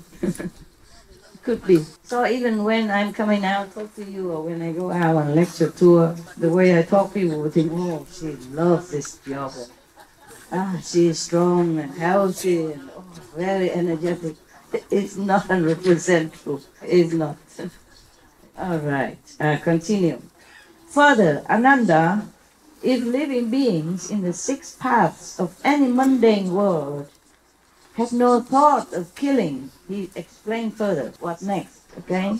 After lust, what's next? That drives beings to migrate, yeah? Again and again in this vicious circle of life and death. So if the beings in the 6 paths, the 6 paths now including humans, okay, and the divas, yeah, and what else? Buddhist? 6 paths are quỷ, chúng sinh, 还有地狱，还有另外一个上人阿修罗，还有天人，是吗？ Nuns? Yes? Okay. I'm certified with the nuns here already. All right. So that means, nevertheless, for the Asura, meaning the astral beings, the first word that we have to pass is astral world, yeah? And the beings there, we call them astral being or Asura.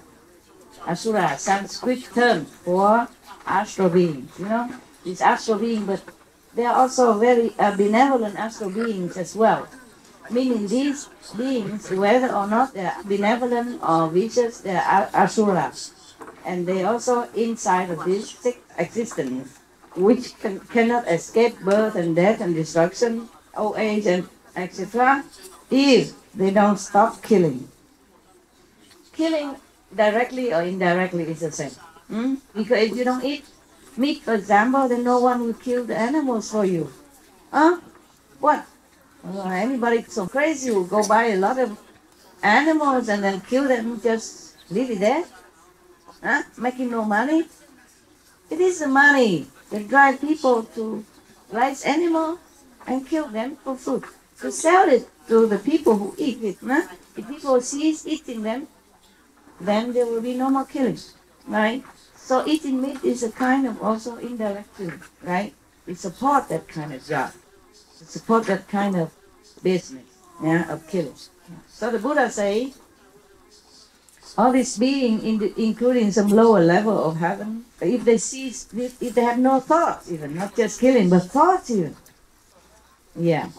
That's why the Buddha say you have to collect your thoughts, see?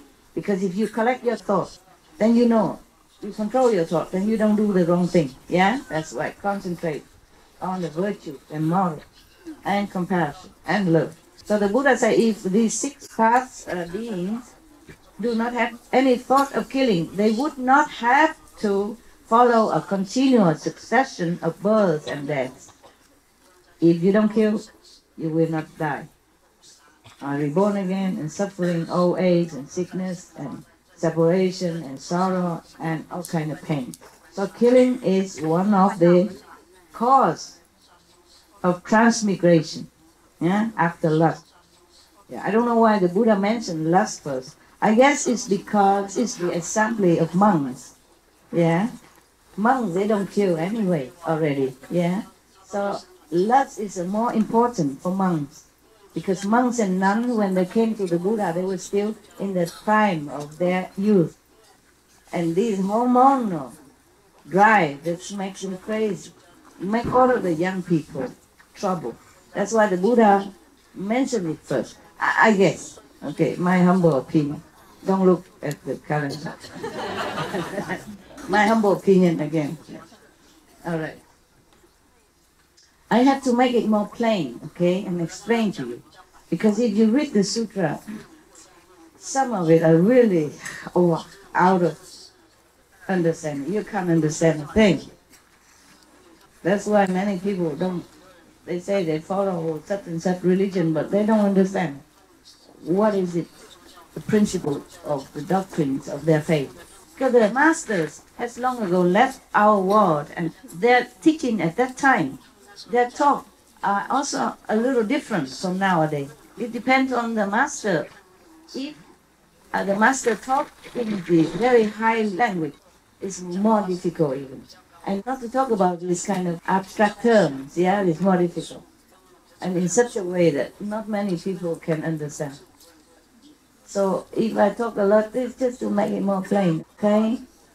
The calendar is useful, but your understanding is also very necessary, yeah? So if you read Sutra alone, it may be very difficult, okay, to understand. Sometimes I read it a little different in a plainer language. Your basic purpose of cultivating samadhi is to transcend the wearisome defilement. But if you do not renounce your thought of killing, you will not be able to get out of the dust. The Buddha means after lust, if you already conquered the lustful mind, but still you already cut off defilement in one department. But if your mind still doesn't cut off the thought of killing, or violence, or harm to others, then you won't get out of the samsara dust. Samsara, this world dust. Okay, meaning it's rolling again and again in the dust, and carrying this dusty body, which is made of dust. Buddha say like that, meaning you can never get out of the physical existence. This is dust. Anyway, I decorated a little bit to make it beautiful dust, but it's still dust. Just to make it pleasant to your eyes. I don't know, I keep asking heaven, I'm older now.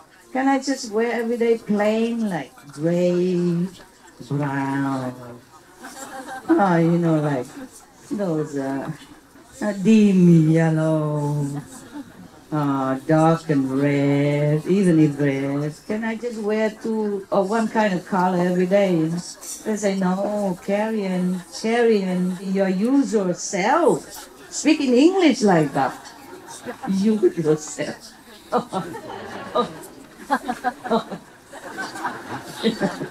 The former vice president of Taiwan, she's a practitioner of Buddhism. She's vegetarian, very good person. And now she sometimes talks very good about me somewhere else. I haven't heard it myself, but somebody told me that. And then one time she came to visit our ashram in Siu, if you can call it ashram. I call it trees, the planted trees area, no? There's nothing there you can call an ash, a ram, or maybe ash, okay, but ram, I don't know. Dust is a kind of ash also, right? Okay, so ash, ram. All right, then she asked me whether if in the practicing, is a clothes, dress very important or not? Of course, everybody knows I'm a very flowery dress, huh? Not like other nuns. So they asked me that question. I think all the disciples of her or follow her don't dare ask her. She asked them. They say, is it important, the dress, if you're a practitioner, nuns? I say not important, of course. But it is very good to wear nuns and monks' robe. People leave you alone. At least they don't come and flirt with you. They don't try to tempt you. Then you cut off one of the temptations. The less the better. And then you don't have any hair anymore, then you don't need a comb. I save a lot of money already. So the comb sometimes broke. You don't have to buy new one. And you don't have to wash a lot. And even if you wash, you don't even have to worry about blowing. Then you have another hair blowing machine. Yeah, it's another expense. And cumbersome, luggage. And also, what else? And you don't have to watch it very clean or not clean. It doesn't look so much difference because it's gray, brown color, or black. Yeah, I don't see much of the of the stain. Yes. And everywhere you go, you just take a very small suitcase. In the Himalaya, even after some years already, I still carry just a very small. Those that the monks and Buddhist monks and nuns carry around them. Yeah, small bag. So carry. And I put my second clothes in it. And when I was in Himalaya, I wear only white, simple, Punjabi dress. Only two. Very simple. So I'm glad to come here, so I can leave those behind at least. And then now they bring it here. I did not say anything. I did not want to. I just bring a few, and I thought that's enough. I can keep changing, No, they brought some here. I'm telling you. You cannot run away. If you want one banana, you get the whole tree. Okay, never mind. I go with the flow. They make lemonade out of lemonade. But wearing monk and nun robe is very nice. Very comfortable. The color is just gray. Make you feel very comfortable. Like homey, yeah?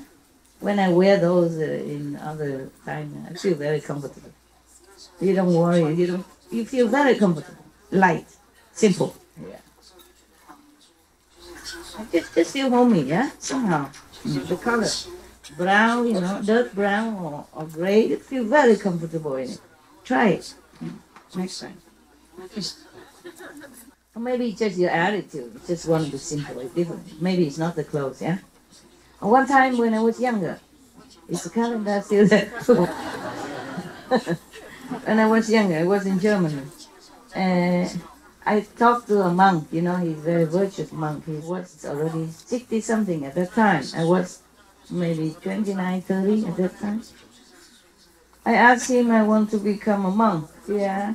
He said, why? You're doing well in the world. You're helping the Buddhism, you're doing good for the temple. And you help the monks and the nuns. You're doing well. You don't have to be a monk. And then I said, but I like it. In the world, we have to wear different clothes, to go to work, and changing all that, and complicated, yeah? Oh, you're laughing at And he said, you don't know.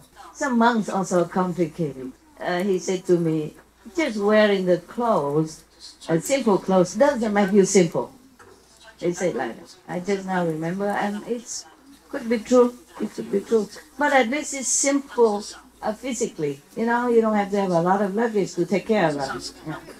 Oh, moving house is really tiring, Just the other day I had to move something here, yeah? Because you are here, So I have to move some of this theater, welcome stuff. Yeah. Move here. And I had to do it all alone. Because I don't have...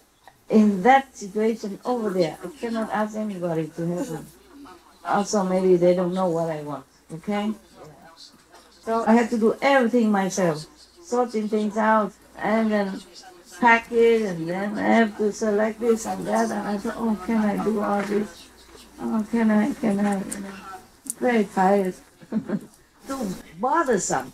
And I remember with kind of sadness, regretfulness, when I remember the time of Himalaya, when I have only 2 pair of Punjab clothes, pajama like, and of course some inner clothes and socks. That's all I had. And go all the way to the Himalaya, and cold weather. Because when you walk, you're very warm. All the people who were on the horseback look at me like I'm a saint, Yeah, insane, yeah. Because a girl go alone in India is not safe, you know that? And only 2 pair of clothes, a thin cotton, the Indian cotton.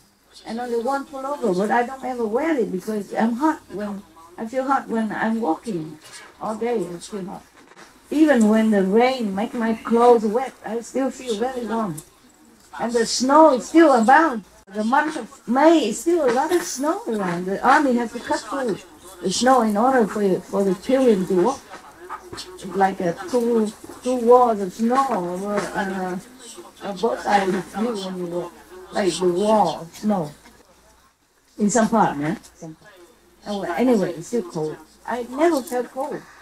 That's why some people, they look at me and they come and want to take me home to worship. And then one guy wants to marry me, remember? He's younger, he's not graduated as a lawyer yet, and he wants to marry me.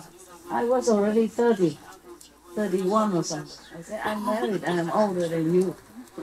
He said, it doesn't matter. It doesn't matter at all. No.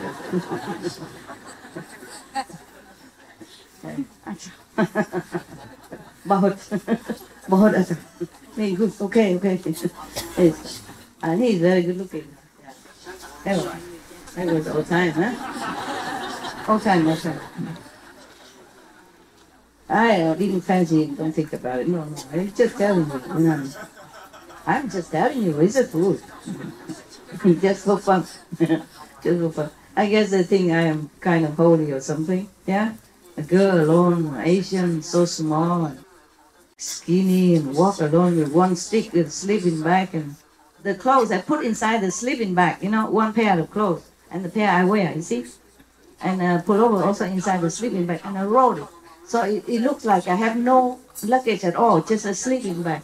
So they think I'm a kind of, wow, magical power, powerful something, deity or some kind, you know, manifesting just to test them or something. The Indian people are very pure. Yeah. No, if they walk down from the horse and walk like me, then they don't need anything more. So even though one may have some wisdom and manifestation of chant samadhi, you know, if you meditate, you have some wisdom come out of it and some samadhi. But if one does not see his killing, one is certain to enter the path of spirit, meaning kind of ghosts and diva, demon, huh? Low diva, not Buddha, not Bodhisattva, not sainthood. So he say further, at best, you know, the best for you, even ever, that a person will become a mighty ghost. Wow. How awesome. Mighty ghost. If, on the average, one will become a flying yaksha. Oh, at least you can fly. Yaksha.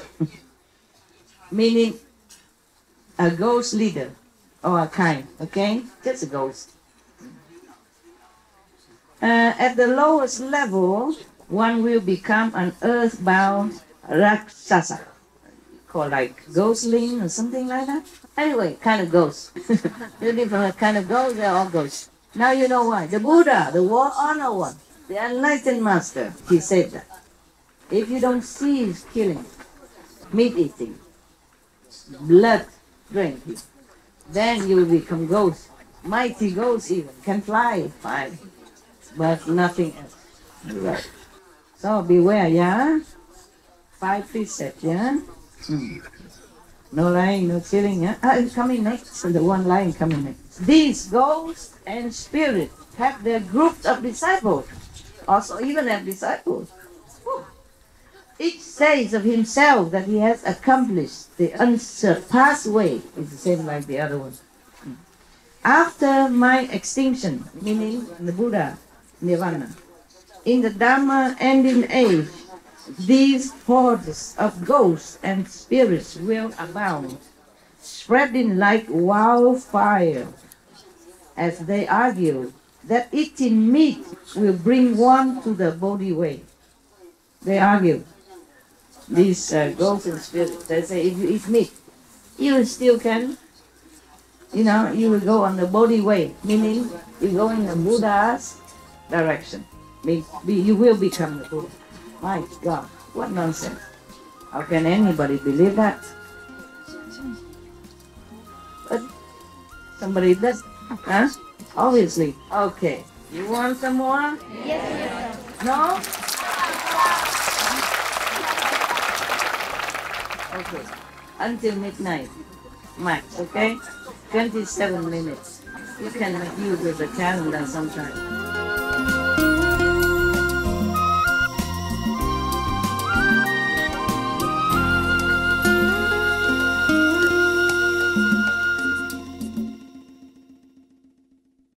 Ananda. The Buddha continued to talk to Ananda. Ananda, I permitted the bhikkhus, the monks, earlier days, to eat 5 kinds of pure meat. This meat is actually a transformation brought into being by my spiritual power. The Buddha manifested it, used his power to make the meat for these bhikkhus because they probably live in an area where the vegetable doesn't grow, or they are not used to it, or maybe they're sick or something, or nobody give them the vegetarian food, something like that. So the Buddha manifested some so-called meat to give to these bhikkhu, the monks, yeah? So it basically has no life force, fake meat, yeah? And nowadays they're also trying to make that. You Brahmins live in a climate so hot and humid, and on such sandy and rocky land that vegetables will not grow. I was right. The vegetable cannot grow there. So the Buddha manifested for his disciples, monks, to eat. Therefore, I have had to assist you with spiritual powers and compassion. Because of the magnitude of this kindness and compassion, what you eat that tastes like meat is merely said to be meat. In fact, however, it is not meat. See that? No. Same in the Bible. God has also manifested manna. Yeah? Probably God at that time was manifested in a physical form as a master. In the Bible, God manifests manna for them to eat. And then one time, God so-called his disciple or believer of God also asked God mockingly. In the old time, it say that you manifest the manna to our ancestors to eat. Why don't you manifest meat for us? Yeah, and God did manifest meat. Rain down meat for them to eat. And after that, he destroyed them all. So in the Bible also says, meat for the belly, belly for the meat, but God shall destroy both meat and them. So both of this religion that I am acquainted with say the same thing, more or less. Except that the Buddha lived a very long life. He preached over 80 years, so he can tell many things that he knows. And even then he said, what I told you, he said to his disciple, what I told you is just some leaves in my hand compared to the forest. Yeah, of course, so many things he cannot explain in humans' language. I cannot show them in the mundane vision. How can the Buddha say everything? Except you yourself become Buddha and experience it yourself. Alright? So he said, what I told you is just a handful of leaves compared to the forest leaf. Whoa, imagine how little it is, yeah? And then we have so many sutras already. This is just one of them. It's just one of them, and so big like that. And what I tell you now is just a portion of it, a small portion. Understand? I select what's good for you only, it's not too many things, okay? Alright, but if I have time, maybe I check out more, whatever, maybe good for you, okay? Or maybe the other sutra, like Lotus Sutra. Other sutra also very, very good. All the Buddhist sutra very good. So he said, it tastes like meat because of I manifested, but it's not real meat. It has no life force, no killing. So just nowadays, like we eat vegetarian meat, vegan meat, huh? It tastes very good. The texture and all that look like maybe similar to hamburger, but it's not. There's no killing in it, no life force in it. Even the Buddha manifests, there's no life force of even vegetable. After my extinction, after Buddha's nirvana, after he passed from this world, after my nirvana or extinction, how can those who eat the flesh of living beings be called the disciples of Shakyamuni Buddha? He asked, he said, how can anybody? After he died already, nobody manifests the fake meat for them. So if anybody eat meat, they are not disciple of the Buddha. I told you before in some of my lectures that Buddha said that. It is here, okay? If you don't believe me, you go home and get the Surangama Sutra, page 163. You read it. So this is true, what I said before, that the Buddha said this, said that, is true also. You should know, the Buddha continued, you should know that these people who eat meat may still gain some awareness and may seem to be in samadhi even. But they are all great rasasas, lower ghosts. Not even, diva in the heaven, not even diva in lower kingdom, not even asura. It's a rakshasa, low ghost. It's a magical power. When their retribution ends, they are bound to sink into the bitter sea of birth and death again. They are not disciples of the Buddha. Such people as these kill and eat one another in a never-ending cycle. How can such people transcend the triple realms? The triple realm is the Asura and the second world and the third world even. After you transcend the three worlds, then you can be forever liberated. The four levels, okay? Or you can say that they cannot transcend the three existence, like the hungry ghost and the hell and the vicious animals birth. Not all animal births are from the karma, okay? But some are. Whew. Okay, I am almost there. Oh, so many. Oh my God. I thought I can end, but there's another 2 pages. And that's not included my calendar talk. I don't know if you can sleep tonight. If we don't cut it off now. All right. Okay, tell me when you edit, then we all go sleep, okay? Then we can talk again tomorrow. We have 7 days, right?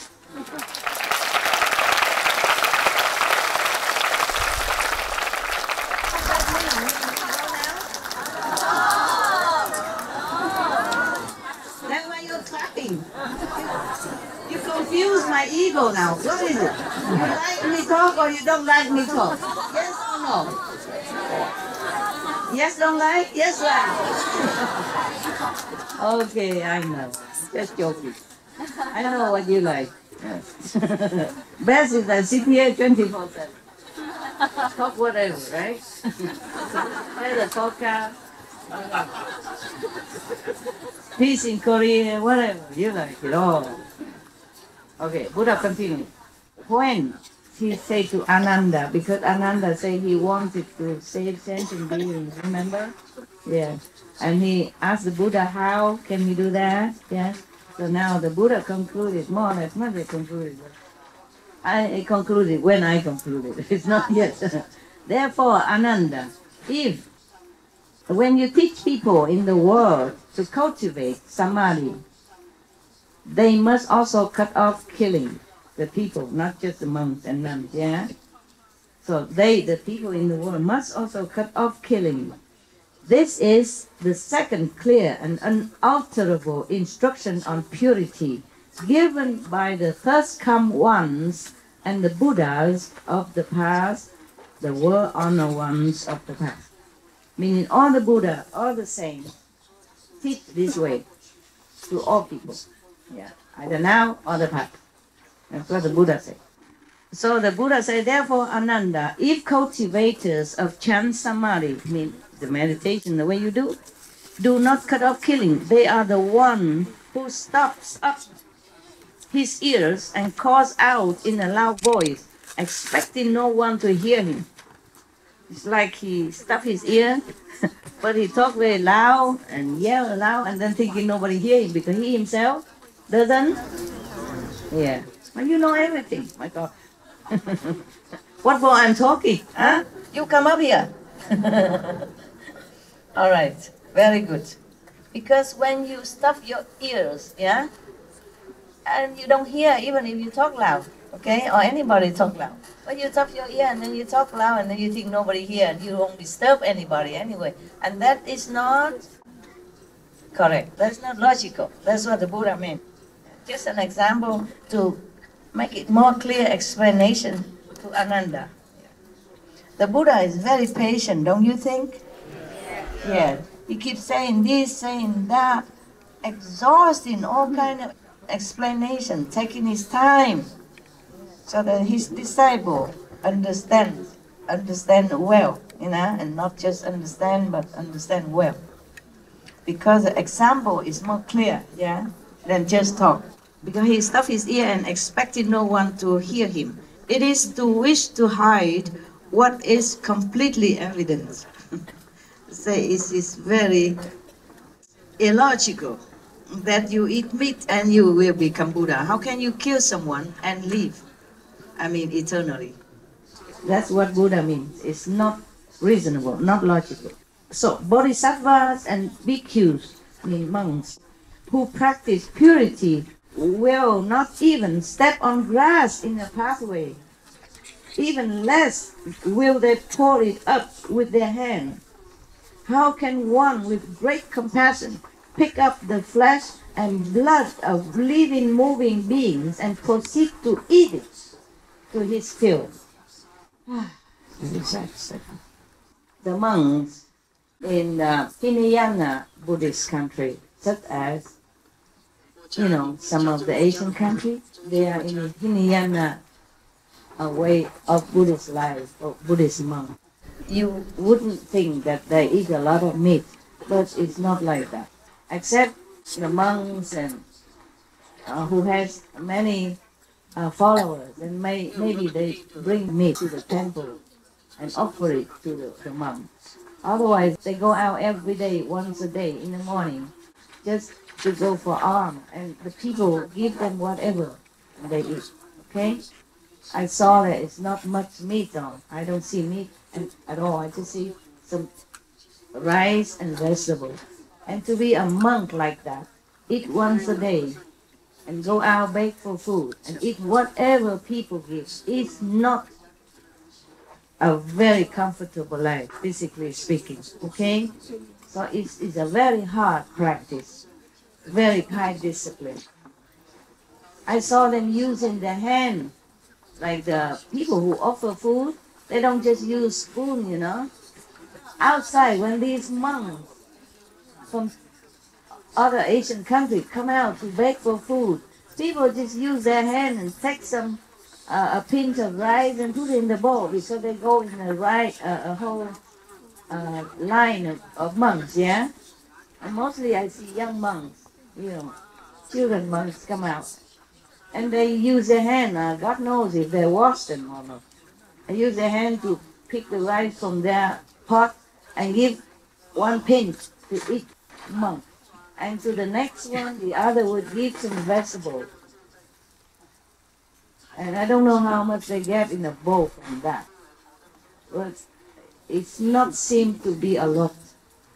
So if you think to be a monk is an easy job, a lazy job, just don't want to work and go out beg for food, it's not true, okay? Even the Hinayana monks, they don't just have a good life like that, the way you think, okay? Come out and beg for food, and people just use the hand to the pick and give it to them like that. Some use spoon, but not all. I saw it. It's requires strength, discipline, and strong faith. May the Buddha's blessing as well. Because these Asian countries, they follow strictly the Buddha's way. And when Buddha was alive, they go out for alms, okay? They don't do business, they don't cook for themselves. They don't demand things. They go out for food. People give them what they give, and they eat what they eat together. And they don't wear shoes also. They just have 2 pair of monk robe maybe, and maybe a blanket, but nothing more. Can you live like that? No, honestly not. For me, maybe not. The question of hygiene is already to begin to start my problem. But maybe if I have to, maybe I can. But I'm not sure about that. I have to be honest with you. Sometimes I go out to buy something to eat. Like I say, I want this bread, I want this bread. And if the vendor use her hand, to pick out the bread, I say, no, I don't want that one. I want this one. I do it myself. And sometimes if she use the same knife that she cut the meat, and she cut my other thing, I said, no, oh, so sorry, no, I changed my mind, I go buy something else. Yeah. So I don't know if I go out, I can beg and people just put anything in my bowl like that, and I don't know if I can eat without vomiting. All right, so you know my weakness now. You caught me. Yeah, that's the problem when you talk a lot. You will talk about yourself also without you, before you even know it. And all your weakness come out, yeah? All right. Have a laugh at my expense. I don't care. Now, this is a part where I told you that Buddha was a vegan, okay?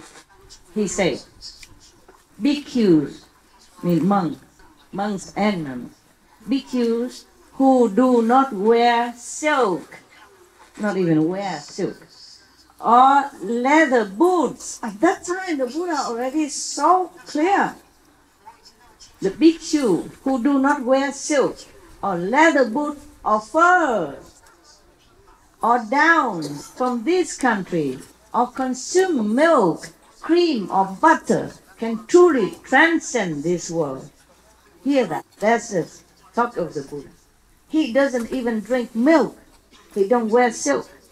Some monks are offered silk robe because silk can repel insects and give you comfortable feeling, summer or winter. Yeah. But it's made by dead silkworm. Understand? They put the silkworm in the boiling water, alive, and get the cocoon after that. Well, if you know all these kind of things, you don't want to wear anything. Do wear something. What I mean is those luxury stuff, fur and all that. You see, they cup the seal to death, the baby seal to death, bleeding, and then get their fur. What for? You can wear anything else and keep warm, huh? And pretty. All right, now, do you see that? So the Buddha say, if the monks who don't wear silk, who don't wear leather boots even the leather boots are not, much of the cruelty. Yeah, it is, but they already killed the cows or the animals to eat flesh, and the leftover they use, like a leftover, the discarded part, like the skin they don't eat, yeah, they use it to make boots. But even then, the Buddha said, don't wear it. Not to talk about killing and eat it, yeah? Eat the animal, alive or dead. So, do not wear silk, the bhikshu. He talked because this is all the monk that he was talking to, yeah? But even then, even a monk who already renounced all the comfort in the world, family, wife, kids, money, fame, profit, renounce it all already.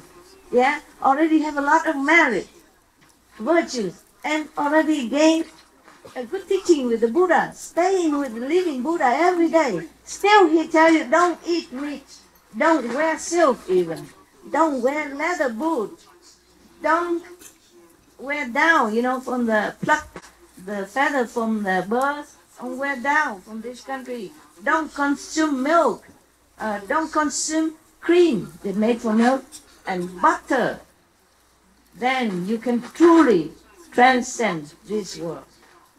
You see what I'm saying? Yeah? Not just I say, the Buddha said it here. I mark it with the star. Yeah. I read it long ago, I marked it, I thought maybe one day I'd tell you. But I thought you knew already. But then I said, why? Why not? Just reconfirm it with the authority figure. Maybe you believe it more. Oh, at least some people outside, when they watch my lecture, maybe they can believe more and leave the animals in peace. So, the Buddha continued, when they have paid back their past debt, they will not have to re-enter the triple ring ever again.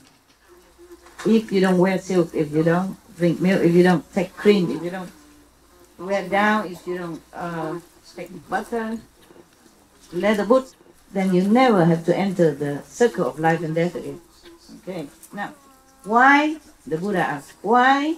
It is because when one wears something taken from a living creature, one creates conditions with it. Just as when people eat the 100 grains, their feet cannot leave the earth, cannot leave the ground. Yeah? Both physically and mentally, one must avoid the bodies and the byproducts of living beings by neither wearing them or eating them. I say that such people have true liberation. Bravo, Buddha. Thank you very much.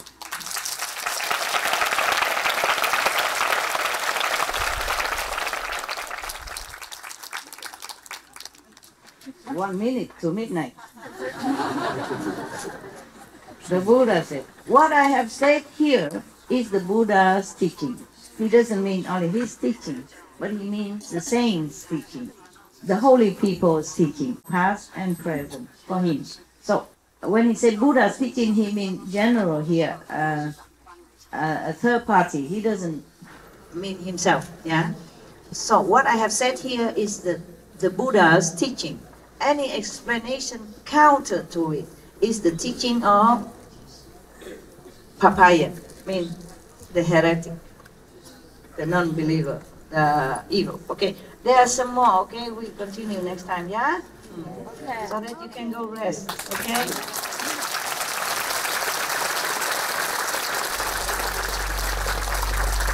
Let me explain more about the precepts.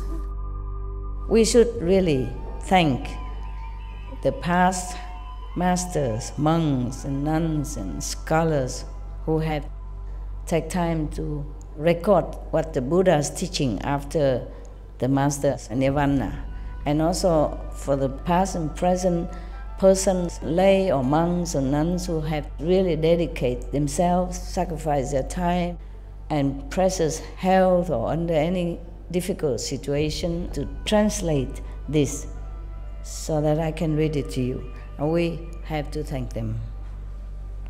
And may they be blessed forever by all the Buddhas, past, present, and future. May their merit be immense. May they be liberated forever. Thank you.